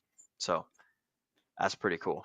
Yeah, and they call us a scam, like a total scam. Sure, okay. Yep. Those are big numbers, man. Yep. So current lock period for staking Hex is about 4.2 years. I don't understand what that means, but I definitely know that Current the average lock period. Oh, well, so he's got the average stake length is around 8 years. So I suppose that means that emergency end staking it would be the average lock, right? Yeah. Okay. Yeah, so there's 77,000 participants that are staking. So that's 77,000 wallets. Could be multiple wallets owned by one person. It's certainly possible. It could be smart contracts doing That'd this. be crazy, man. 77,000 wallets. That's a lot of seed phrases. Yeah. That's pretty nuts, man. That's pretty nuts. But yeah, we've got that. And also, Mrs. Producer, can you pull up his earlier comment that I starred, and then also the new comment from Hexkin? I have an e-stake, a Hex e-stake, an e-Hex stake ending in the next 24 hours. Mr. Robar, I would be interested. You don't have to like dox yourself or anything because there's a whole bunch of stakes that all end at the same day. By the way, for those of you guys watching, the moment that the DGen Roundtable goes live is the day that it transitions from Hex day to the next day. So wherever you're at in the world, when the Hex day goes from like day 1 to day 2, or day 3 to day 4, or whatever the heck, that's when we go live here on the DGen Roundtable. It's 8 o'clock Eastern. It's midnight London. So like midnight UTC. That's when it Hex changes from day whatever to the next day. So as soon as the DGen Roundtable goes live, that's when you know you can end your Hex stakes for whenever they're How over. about that, eh? So there you go. I wish we did that on purpose. It just kind of turned out that way, but I thought that was awesome. Destiny. It is destiny. Absolutely. And then we're also joined by Mr. Hexkin Lost in Asia. Mrs. Producer, can you pull up his comment? From Jakarta, traveling for a few weeks. Thanks for the show, DGens, from afar. Absolutely, Mr. Hexkin Lost in Asia. Glad to hear that you're in Jakarta. I don't know where Jakarta is, but I think they make coffee over there, so that's pretty damn cool. So fuck yeah. I like it. Oh, then also, Mr. Johnny Chaos earlier had let us know that Kodiak is the maker of the communist token. So shout out to Mr. Kodiak making the communist token. Thank you, Mr. Producer. Appreciate that. Yeah, he is the guy who made the communist token. That's pretty nifty. Shout out to communists. Shout out to Mr. Kodiak. I don't know how it works, but I know that it does work. And there you go. All right, so we're going to move right on into the bonuses and the modifiers. So all bonuses and modifiers I describe here are advertised on the website and coded within the contract. I saw all of them and validated the math and operator precedence using Solidity documentation. That doesn't make sense to you. It means that I made sure it does and what it claims that it does what it claims to do. So that's I thought that part Thank was you awesome. for clarifying. Yep. When I was reading that earlier, it's basically just like I did the work so you don't have to. So bam, there you go. All right, so bonuses and modifiers, these are all claim related, listed in the order that they are applied. So the Gox Me Not is basically the website doesn't allow for some well-known addresses of bad actors to claim, i.e. Mountain Gox. So Mount Gox stole everyone's Bitcoin. So they're not going to let Mount Gox, or rather somebody stole all of Mount Gox's Bitcoin. So they're not going to let that address claim Hex for free. And again, all this is irrelevant because Hex was launched back in 2019. So yeah, so that's what you were talking about originally. There were some like massive whales that weren't allowed. Yep. So basically blacklisted. Mm-hmm. So there you go. So this will be achieved during the construction of the snapshot Merkle tree. Richard says that he will publish sufficient information to allow users to build the snapshot Merkle tree for themselves so that we can validate that the snapshot is accurate, but no such information has yet been published, so I cannot verify that this happens at the moment. So a good caveat to happen. Again, this is the white paper. This is something that's time relevant. It's not really like useful information nowadays, but it's like this was very relevant at the time. People didn't want Mt. Gox claiming all the free Hex. Because then it's like, they steal it all. Wait, So next wouldn't up, they be like a forever holder though? I mean, Almost like a burn address. maybe. Well, the problem is that people stole from Mt. Gox, so that means they know the seed phrase. So it's like, if they know the seed phrase, then they could like move it around and stuff. So like that's the issue with Mt. Gox. I get it. So that would be, yeah, you don't want to give scammers free coins that would then just dump on everyone's head. Basically, if they screwed half the world that like was, or not half the world, but half of like the Bitcoin world from having it and getting Bitcoin, then like, what would they do with Hex? Yeah. So the next one is the silly whale penalty, which I think is quite fun. When claiming, That's your language. Did you write this? I wish I wrote this, but It's the silly whale penalty. I did not. So this is the silly whale penalty. When claiming, if the supplied Bitcoin address holds more than 1,000 or more Bitcoins at the time of the snapshot, this claim is scaled down. The scaling goes from 50% for 1,000 up to 75% for 10,000 plus Bitcoin. The scaling is linear, so 5,500 Bitcoin claims, which is halfway between 1,000 and 10,000, is scaled down to 62.5%. That means a claim of 1,000 Bitcoin is only credited with 500 times 10,000 hex. So 10,000 Bitcoin claims would only receive 25 million hex. So basically, like if you're a big whale and you don't split your Bitcoin up of a whole bunch of addresses, then you're a silly whale. So there you go. And there's some of the math right there. You are So silly. a 5,500 Bitcoin claim would only receive 20 million hex. Pro tip, this penalty can be avoided by splitting large addresses into multiple addresses, each containing less than 1,000 Bitcoin before the snapshot occurs. So if you got 999 Bitcoins, then you're golden. So anyways, this is the silly whale penalty. So again, this is all history. It's not relevant anymore, but that's the thing. So the next one is the late penalty. The system rewards fast claims and punishes slow claimers. The intent is to reduce the value of your claim by 0.268% per day, which is 2% per week, dropping you to 0% after day 351 of project launch. The function is easy. It just multiplies your claim by 350 minus days passed over 350. So on the first claim day is 0 days passed. So you get to claim 350 over 350. So you get your claim times 1. 3 weeks later, you receive claim times less than 1. So, for example, one Bitcoin claim would net 10,000 hex on the first day and only 900 or 9,400 hex 3 weeks later. The earlier example of claiming 2 weeks after the first claim day we would incur a 2,000 hex penalty on our $50,000 or 50,000 claim, as shown in the claim example sections. Next is speed. In the basic flow section, I claimed 50,000 total hex across 2 Bitcoin addresses. There's a speed bonus applied to these claims. The bonus is applied for the first 350 claim days after launch and starts at 20% on the first day and drops by this number each day thereafter. For example, a 5 Bitcoin claim on May 5th nets me the full 20% times 5 times 10,000 hex base plus 10,000 hex bonus, bringing my total to 60,000 hex. In our example, we claimed it 2 weeks late, so our base claim is now 48,000 hex. And the bonus has dropped by 19.2% of that new base value, or 9,200 bonus hex.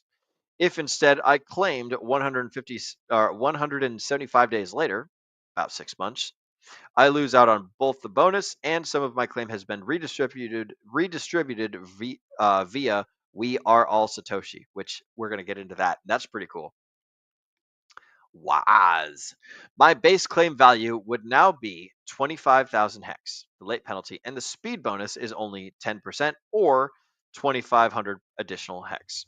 So that's really cool. Like that's a good way to get people to almost like FOMO into claiming hex, you know? Mm-hmm. And that brings out the supply really quickly too, because that's ultimately how the supply gets put out into the ether is people claiming it and then minting it. So yeah, no, that's a really good way to do things, I think. Yeah, man, it is crazy how complicated and how how much foresight they had when they went through all this. So yeah, shout out to all them. All right, so we finished speed. So basically, pays to move fast, which is just like real life, pays to move fast. Next up, we got referrals. So the website allows you to generate a referral link. This sets a cookie in the browser of the person who clicks it. The cookie merely states your Ethereum address and is read by the claim tool. The contract receives a referrer address and at the time of the claim pays the referrer address 20% of the claim value, including the speed bonus. Better still, it pays the person using the link a 10% bonus for having a referrer. To restate, using a referral link gives you 10% extra. Your referrer makes 20% on your total of claim value. For example, if you claim 1 Bitcoin on the first claim day, you will get a full speed bonus of 20%, resulting in 12,000 hex. Clicking a referral link generates an additional 10% for you, 1,200 hex, and 20% for your fur, 2,640 hex. Self-referring works, meaning you can generate a referral link for your own Ethereum address. Click it, claim your hex, and receive the 20% referral bonus.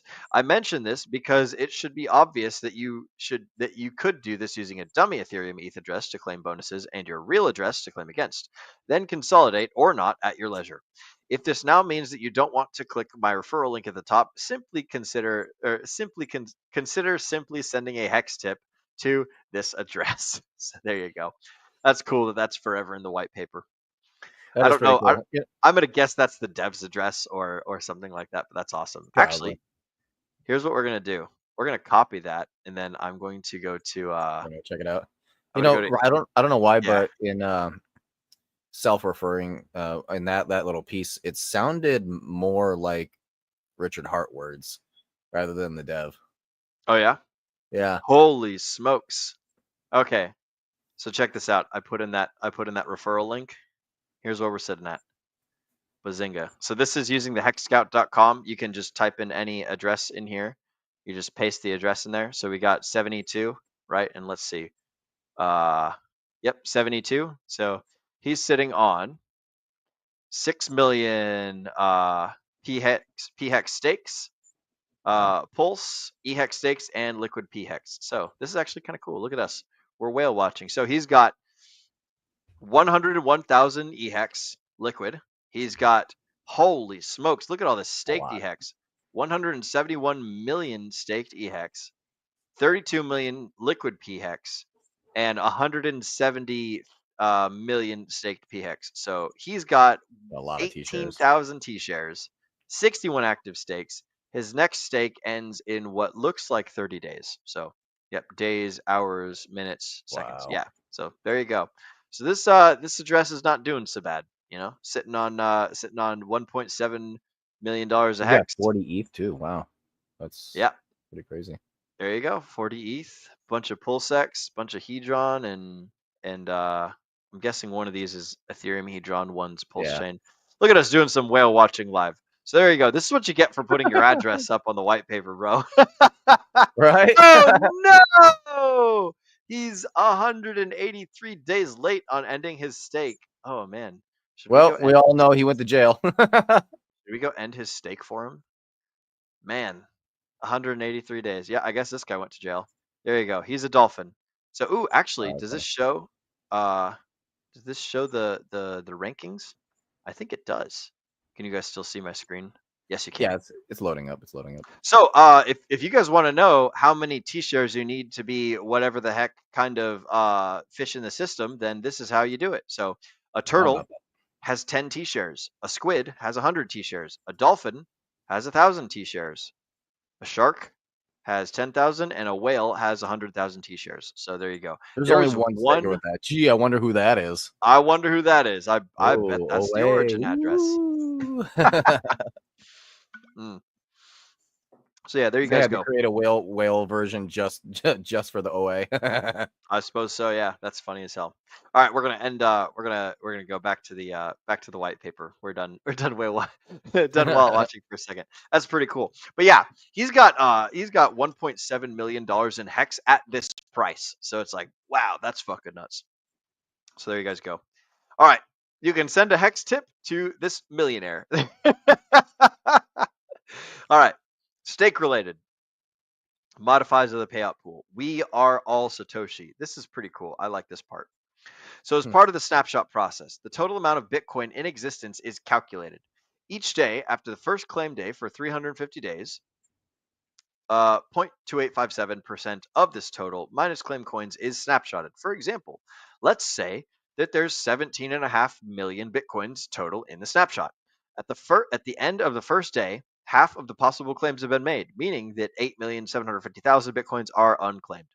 The next day, 25,000 Bitcoins are taken from the 700 or from that big ass pool and recorded as unclaimed. The next day, assuming no more claims, another 25,000 Bitcoins are drained and added to the unclaimed amount, and so on. All right. Fuck, where was I?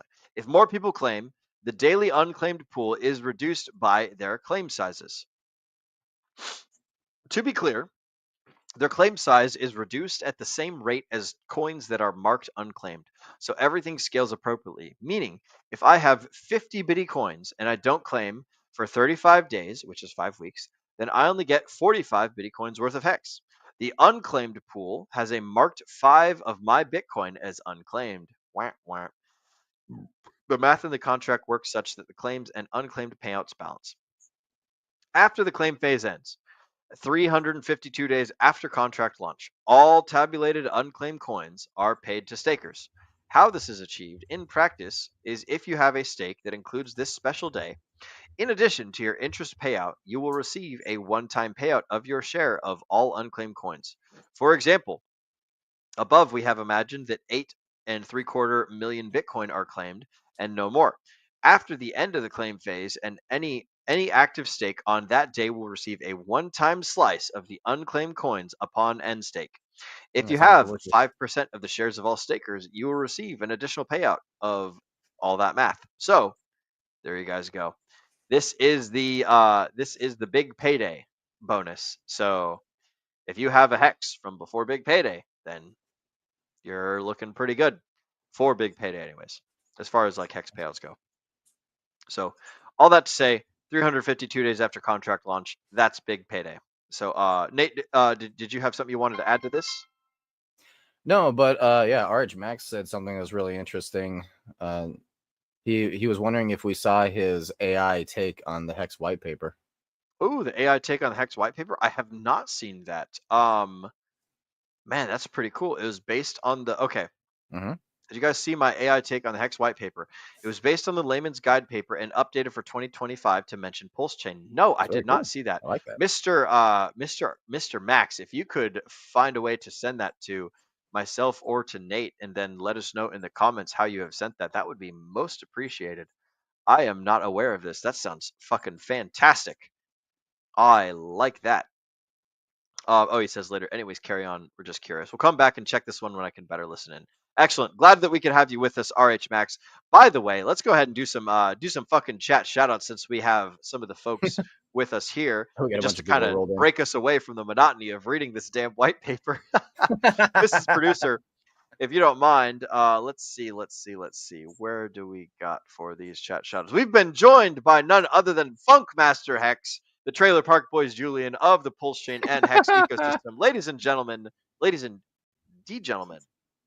evening. Good evening to you too, Mr. Funkmaster Hex. I love seeing your little drink in your chats, broski. You always bring a warm fireball flavored feeling to my heart whenever I see your chats. This is great. We are also we've also got some other thoughts that I want to go through here. Mr. Daniel Robar says, I'm down under and hence I'm almost a day ahead of you guys. I'm coming to you from the future. That's absolutely right. I forgot that that Australia is they're ahead of us. So He's a I time want to traveler. say, I want to say that like I think that Dev Donnie was saying that it's like 11 o'clock in the morning or 9 o'clock in the morning or something whenever we stream. So shout out to all our Aussies down there, on you, mate. And we fucking love you, broski. That is super cool. We've also got this other one, Mrs. Producer, from Mr. Daniel Robar. They called Bitcoin a scam. It comes, lol, it comes from those who don't have the capabilities of explaining how and why something it is a scam. That's true. Yes. They there's so much. This is part of the reason why I started calling everything campfire stories, bro. Is because it's all fucking campfire stories. Like people are just gonna call things, and nobody's gonna know and understand what they're talking about, or they're gonna think that they understand. You know, it's kind of like a shout out to Alan. One of the things he tells me all the time is like when he's dealing with doctors that like the doctors, because they're really good in medicine, they think they're also really good in politics, or that they're also really good Huh. in like skee ball, or that they're also really good in just in whatever that's not doctoring, right? So this probably happens a lot in any specialization field where people get like super duper confident of the thing that they're doing, and they're like, oh, I'm good at everything. Well, yeah, that's what ends up happening for the people who what we would call retail, right? That gets in during the bull market. That's all. That's who those people are. It's all the professional people. You know, the doctors, the HVAC people, just anybody who actually has like real money. They Yeah. get in because they're like, aha, I believe that I know exactly what's going on. And my financial advisor said, hey, it's that you should get some crypto. So I'm going to go throw 10, 20, $50,000 at crypto. But it's like it's already at the top, you know, or close to the top. People just they don't really I guess you could say that they're overconfident. Yeah, Yeah. and that ends up wrecking you when you get overconfident. And this isn't a dig on any doctors or any HVAC professionals or any lawyers or fucking any iron workers or any sandwich flippers, right? Like anybody can be an asshole and pretend that they know stuff or be like overly confident about things outside their realm. So that's the thing that we're like stressing here is like people can be what's the word? I guess overconfident would work, but you know, just like there's Yeah. probably a fancier word for that. Here I am, you know, peanut brain diamond hands. I can't think of a fucking word. So the point is like people are gonna talk a lot of shit about things they don't know about. So the best way to just go through life, as far as I'm concerned, is just to be like, oh yeah, I don't know shit about anything. And even the stuff that I do know pretty good, I only know like half, if at best, of all that stuff. So anyways, everyone needs to drink themselves a nice big old glass of the Dunning-Kruger graph and learn that we actually all know nothing about most everything and just kind of figure it out from there. Roll the dice, have a good time, have some fun. So, fucking A right. Yeah, Paul Sachs says that the green candles they make you smarter. Yep. Yep. Absolutely right. Shout out to Always. Sami for that one too. That's one of the things that Sami's been saying for a long time. So and then, yeah, big shout out to Hex Scout. You're absolutely right, Mr. Daniel Robar. Hex Scout is one of the best sites for everything. I use Hex Scout all the time. I was actually kind of concerned when I went to share screen that I was like, oh, fuck, I hope I didn't leave my portfolio up. And I'm just like fucking doxing myself in front of everybody. But Turns out you're a millionaire. We yeah, never it knew. turns out that fucking where is it? This right here is good old Will Stevenson, Peanut Brain Diamond. Well, you did say silly whales, so yep. Oh fuck. Yep, they did use my language, the silly whale penalty. See? Oh fuck. I think you're secretly a dev. That's the reason why you know things, but then call yourself Peanut Brain, and then it's all a front, guys. I'm just yeah. It's like Sami. You literally have Richard Hart constantly contacting you, and like say this, say that.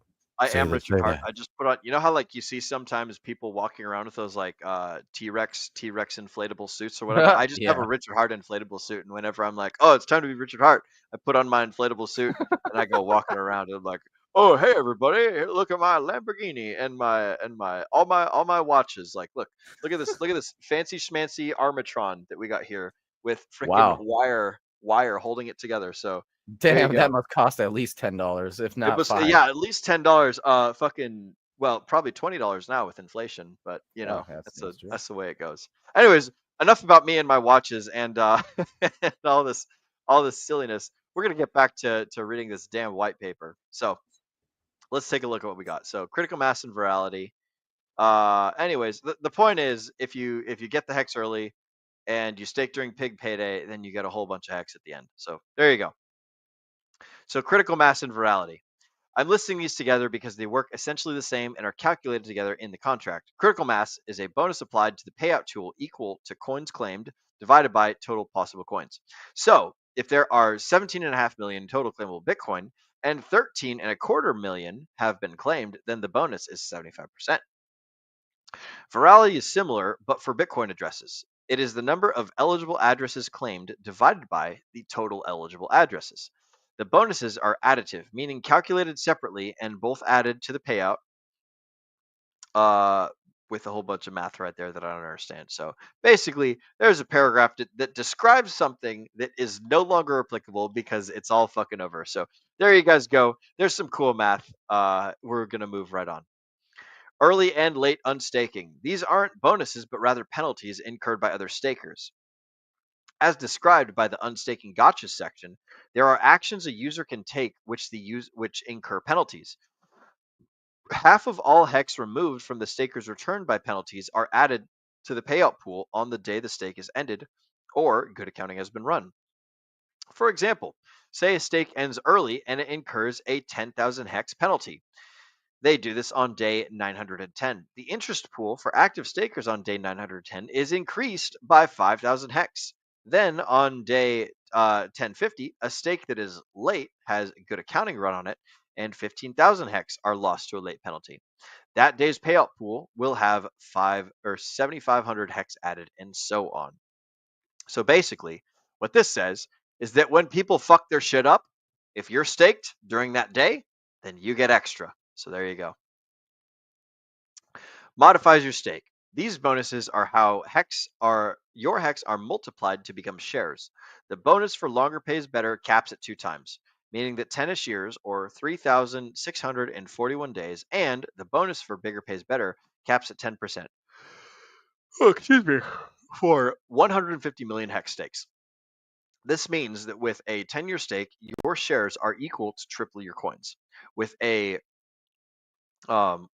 75 million hex stake, you receive a 5% bonus on top of that. The total after bonuses is the number used to complete shares. So he chose 75 million because that's half of this, and 10%, half of that is 5%. So there you go. So 75 million hex stake, you receive a 5% bonus on top of that. So there you go.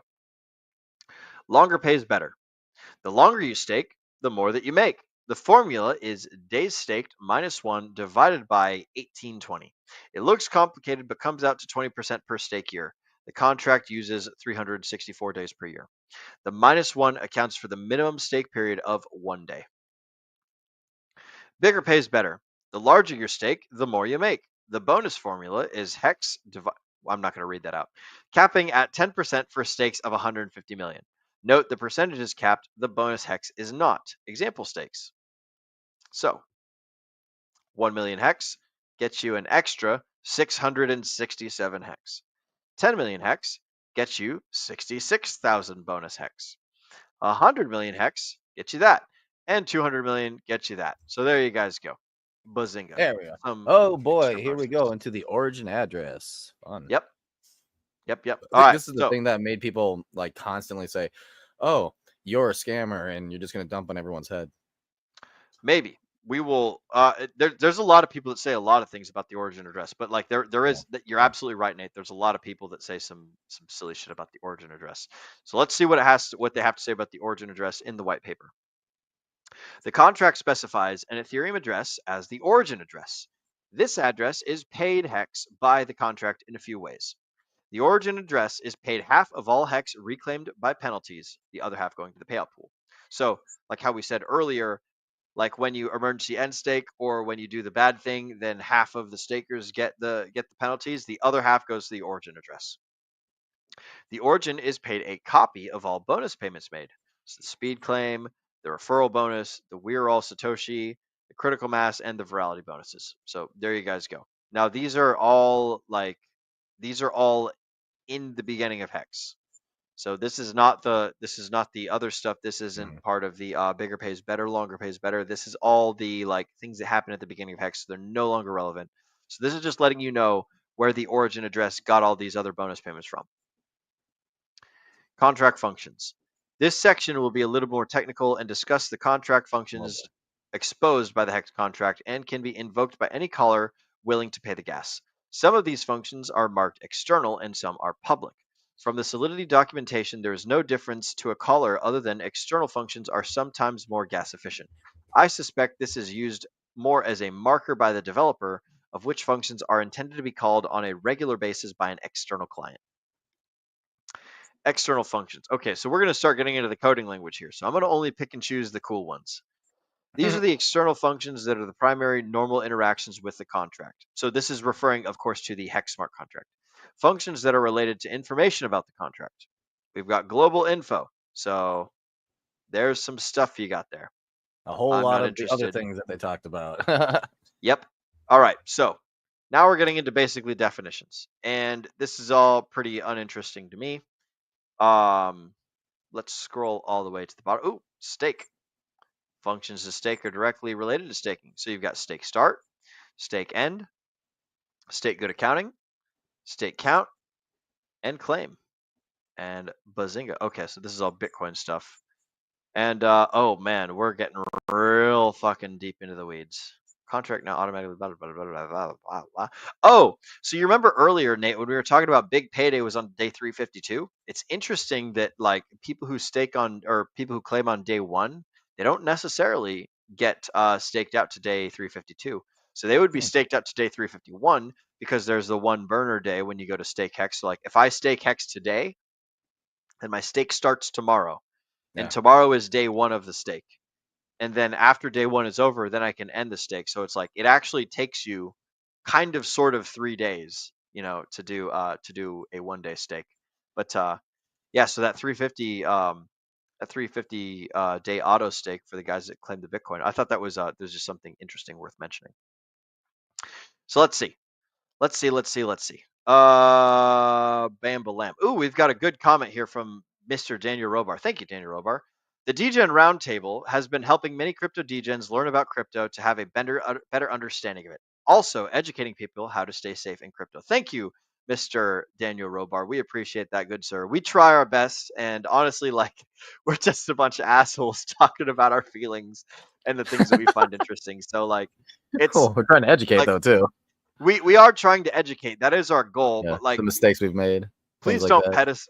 Like I appreciate the the kind words, and that is our goal. But just like Mm. the forewarning I would give the folks at home following that is like, we're not professionals. We're just normal people talking about things that we find. So like, I'm not some sort of accredited teacher at a university. I'm just a dude who has access to information and I share it with you guys. And so like, that's where it is. That's how it lies. Like, I'm not some sort of god. I do try my best, and so does Nate, and so does everyone else on this channel. Mhm. Like, we're interested in helping you guys, and so like, Yeah. we're all just kind of Yeah. struggling through this and finding our way together. It's almost like a student-led classroom, and the teacher like just kind of rains down on you with a hammer when you get something wrong, and you never find out you get something wrong until you're there and you're doing it. So like, we'll Yeah. try not to lead you guys down the crazy path, but that's Yeah, my thoughts on that. when we first started this whole DGen Roundtable thing, it was literally just the idea that, hey, let's take everything that we as a collective group have learned and let's put it out there for people and see if they number one learn from it, get something good out of it, be a positive influence on the world, but then also maybe just be a little entertaining as well, right? Absolutely, man. That's a good way to put it. That we were just trying to like figure shit out for ourselves and like also help other people like learn it and like I don't know about you guys, but I was super selfish and I was like, oh, I bet this is gonna be fun and I'm gonna enjoy it and I'm gonna learn free cool things. So like, I did it from the position of like, oh, Nate knows things that I don't. Jay knows things that I don't. Tracker knows a fuck ton of shit that I don't. Dace and Josh and like everyone. Um, Jeff, man, who am I forgetting? I know I'm forgetting Brendan. Brendan. Sorry guys, who I'm forgetting. Yeah, have And then Brendan come down on you now. Zenith joined us Yeah. in about I think we're like 5 or 6 months in when Zenith joined us, and like, man, like Yeah. it's pretty fucking sweet. And Cass, you joined us right around the same time that Zenith did, or shortly thereafter. Like, it, we're just a group of people kind of struggling our way through this stuff, and I guess documenting the process by streaming about it. So hey, I have fun, you have fun, we all have fun, and the audience, I presume you guys are having fun. You guys are smashing that like button, so you're at least giving me a little bit of compliance there. So shout out to you, Mr. Daniel Robar. Shout out to all of you folks in the chats. We freaking love you guys. Oh, Mrs. Producer, will you pull up Mr. Robar's latest comment? I don't get to listen often, but there's been times when you've all tried to make people self-aware of the mistakes and pitfalls in crypto. Yes, absolutely. That is a big part of what we do. Is we try and point at the bear traps that are lying on the floor, and we're like, hey, probably don't walk in Don't sit those. Like maybe poke that thing with a stick before you go trotting around in the woods. So Yeah. absolutely, that is a big part of our goal and our ethos, Mr. Daniel Robar. So thank you for the kind words, sir. I salute you. I'm gonna scroll through the rest of this thing. I don't think we're gonna find anything. I don't think we're gonna find anything valuable in the rest of this. Yep, here we are in day 20 or page 22. Wow, they don't even have like a conclusion. What a pity. They're just Wait, leaving what? us high and No dry. conclusion? There's no conclusion. All right, guys, the hell? here's your inclusion. UINT40 indexed stake ID. And that's where we sign off. Remember to DJ responsibly. Da, da, da, da. Oh my god. Okay. Oh my god. I have man, I had ChatGPT write me a white paper summary. But man, I'm super stoked to see more about RH Maxes. So I guess we'll just have to read that some other time. I haven't found it. I don't see where he might have messaged us about it. It might be on Twitter or You know something. what's really interesting is I feel like we talked a lot more about Bitcoin last week, but yet Yeah. we still ended. What was it? It was like an hour 30. We're just now finishing reading the white paper, even without the after talking, and we're at 100 or 140, an hour 40. Yeah. As apparently, so yeah, it's much longer, but there's a lot more involved. You know, there's a lot more involved, and it's really what fascinates me is like the peanut brain view of it is like you stake it and then you unstake it. If you unstake it too early, you get a penalty and lose your yield. Right? It's simple things like that.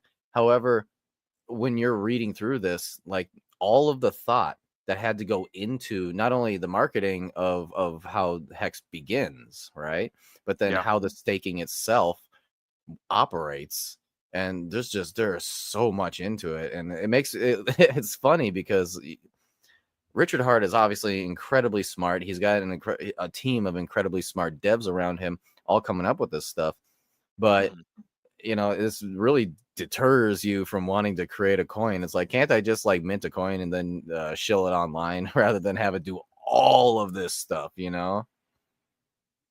It's there's a lot that goes into it, man. Like I didn't appreciate most of the stuff that went into the making of Hex, and like Yeah.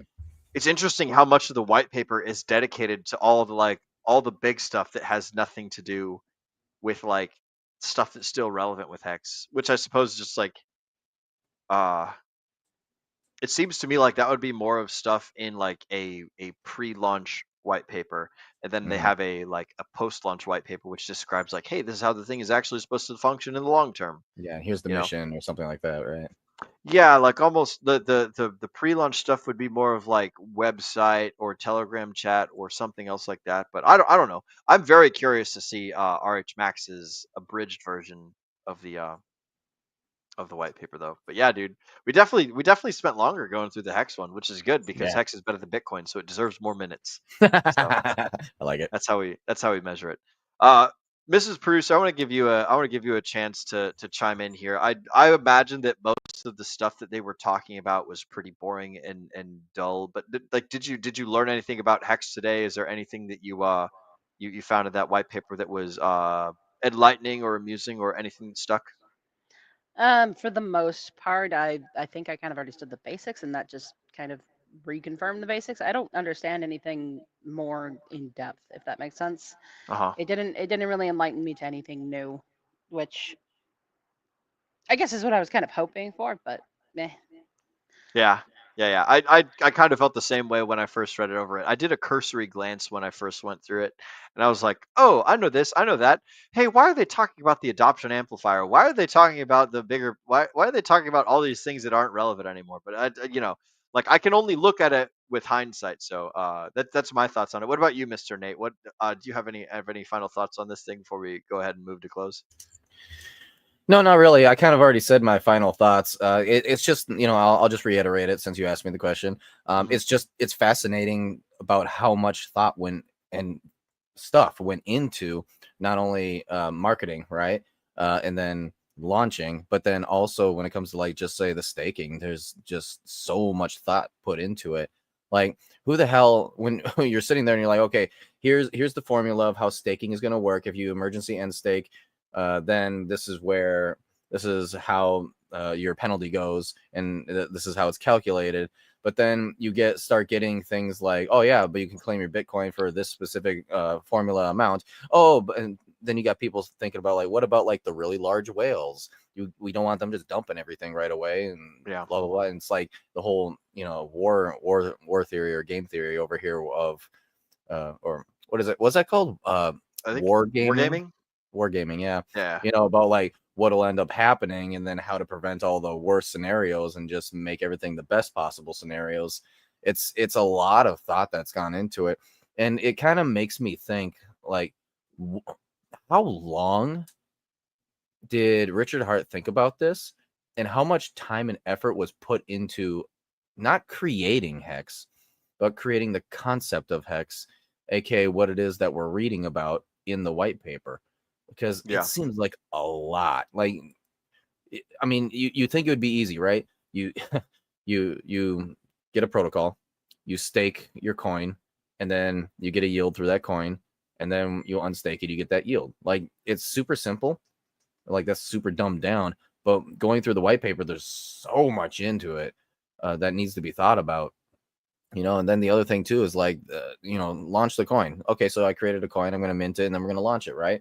Oh, but I don't want to mint it myself. I want people to mint it, actual users to mint it.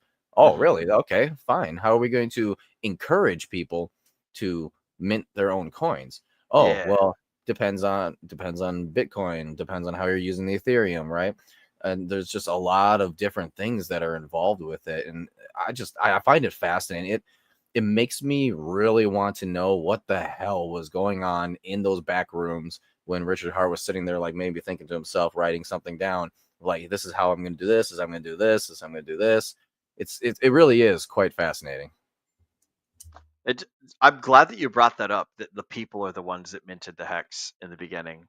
And like, it was all interaction. It wasn't like, hey, it exists, I launched it on, pump tires or whatever the hell, and now you get some and you get some, and here it is in the liquidity pool, and blah blah blah. It was like there was a whole lot of interaction in the beginning, and I think that that's pretty damn cool as well. So I'm glad that was something that, like, they made very clear from the start.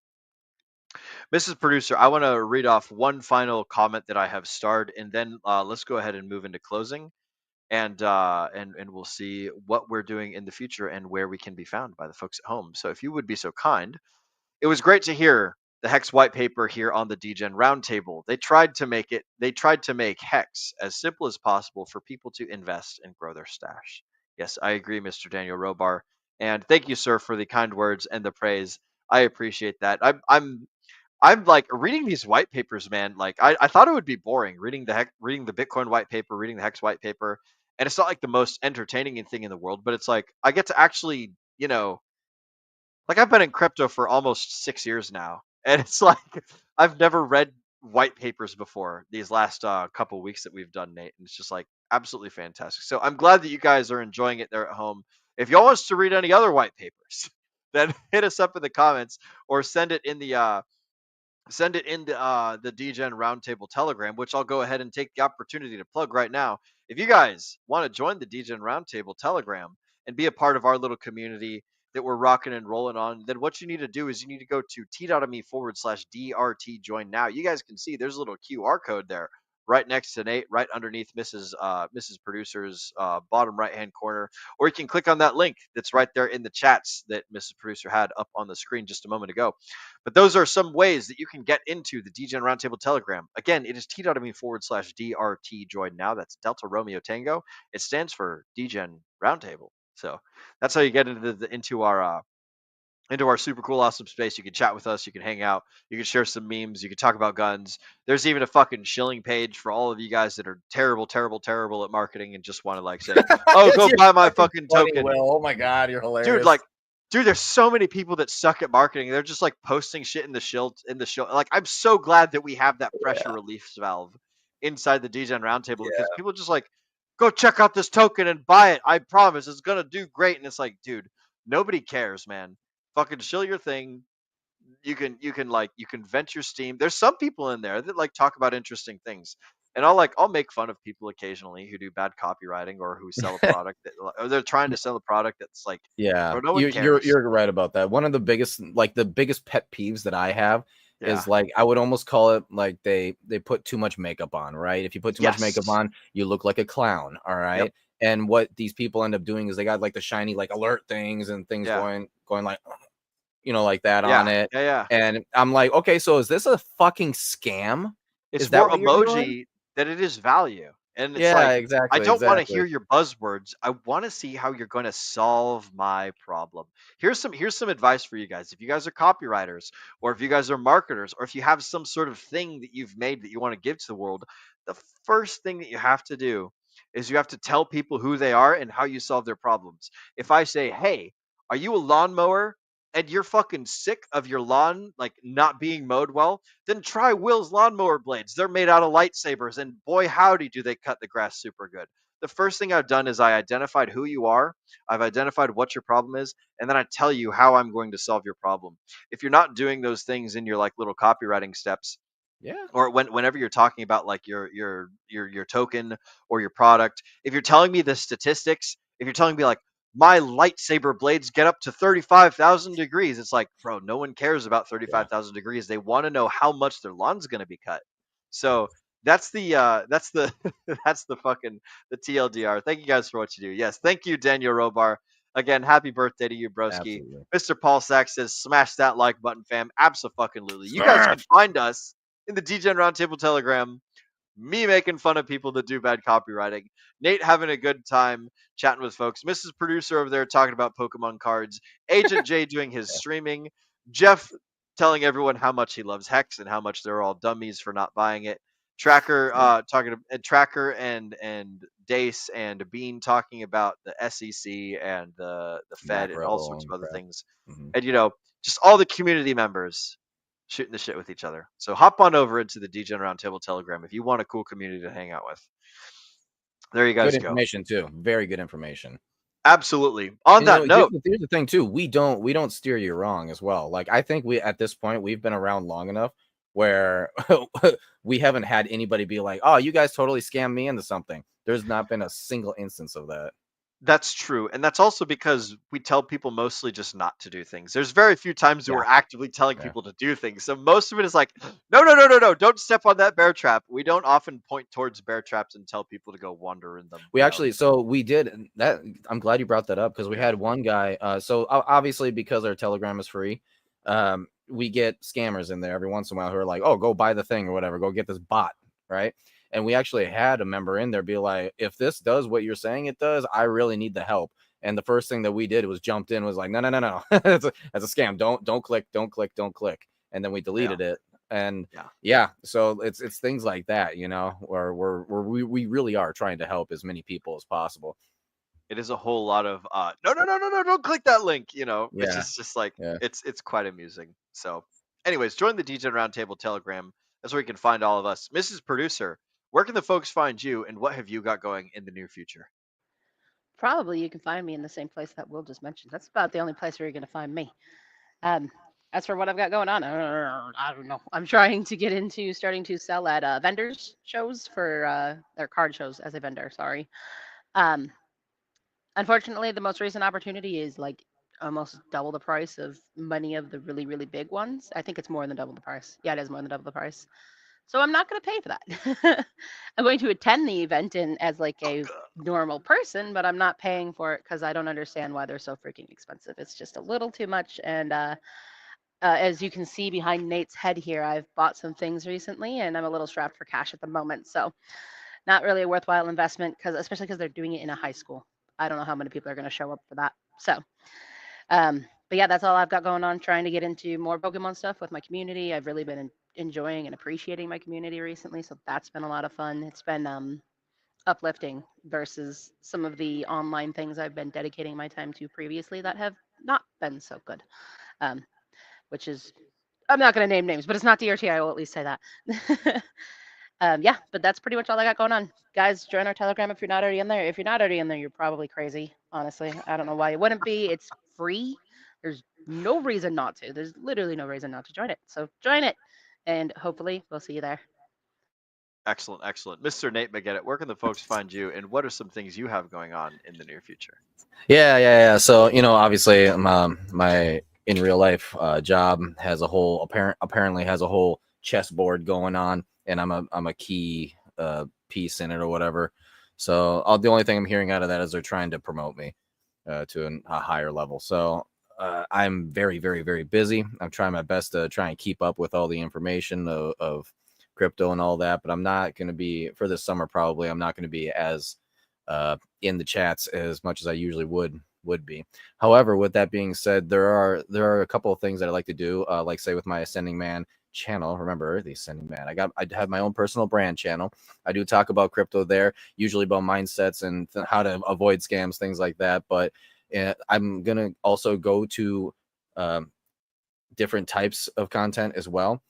Things that I think are fun. Some of it political, making fun of silly videos. I know I got a feminist video coming out that I thought was really silly. It's basically some lady was crashing out on a show. It was real funny, so go ahead and make fun of things, right?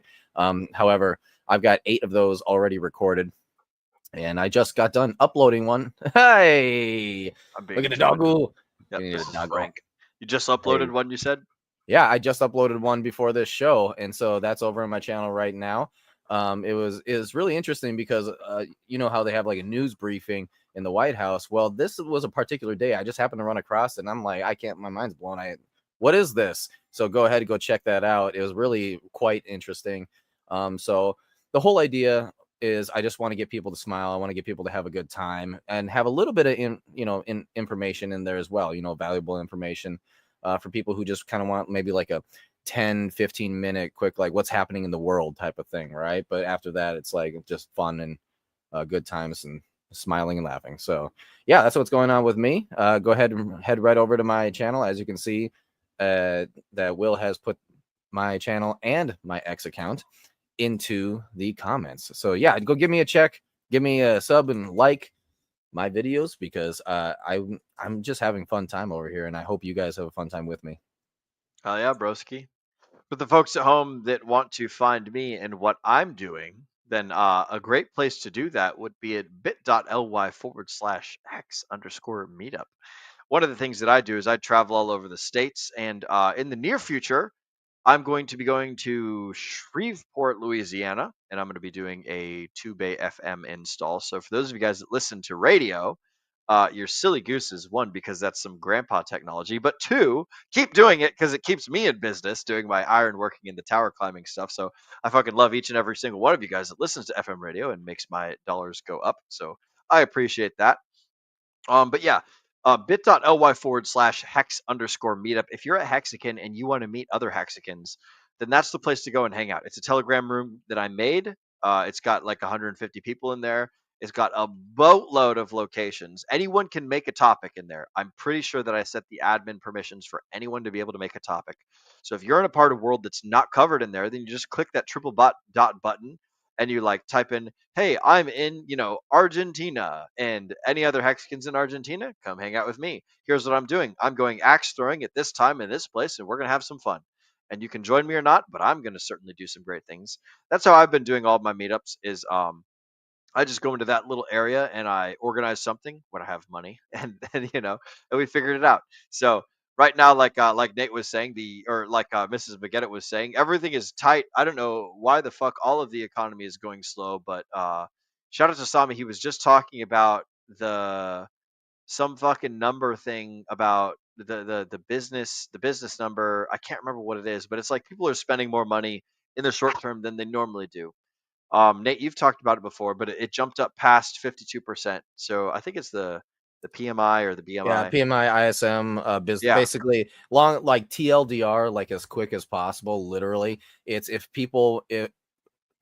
companies will buy more supply versus buy less supply based on people wanting to buy more items from that company. And so Okay. obviously, if people want to buy more from a company, that means that they want to go spend money. It's as simple as that. There you go. So So we're people waiting are for it to go up. theoretically spending more money. So theoretically, we might see some numbers go up. We might see more checks in pockets. We might see more cash flow. We might see more TV towers getting built. That'd be awesome. I'd fucking love to see it. But for those of you that don't want to hang out with me all over the states, the next best place that you can go to find all my socials is will.pls.fyi. All of my socials are linked from there. If you want to stalk me on Facebook, if you want to stalk me on Twitter, if you want to stalk me on Instagram, or if you want to just be real cool friends, I'm down for all of that. So go to will.pls.fyi and you can find everything there, including DGen Roundtable stuff. And on that subject, the DGen Roundtable. Welcome, guys, to the DGen Roundtable. We stream here every Wednesday, Friday, and Sunday, starting at 8 p.m. Eastern. And that's what we do. You guys can find us here, whether you're watching us on Twitter, whether you're watching us on YouTube, whether watching us live or on Replay Gang. We appreciate each and every single one of you. And with that, it's time to read the end of show copywriting. I want to thank you all for spending your valuable time with us here on the DGen Roundtable. As Agent Jay often says, we know that time is your most valuable asset, and we appreciate each and every single one of you guys investing it right here with us. Ladies and gentlemen, my name is Will Stevenson, but more importantly, you have been watching the DGen Roundtable. Mrs. Producer, go ahead and get that trigger finger ready, because it's time to remind all the folks at home to remember to DGen responsibly.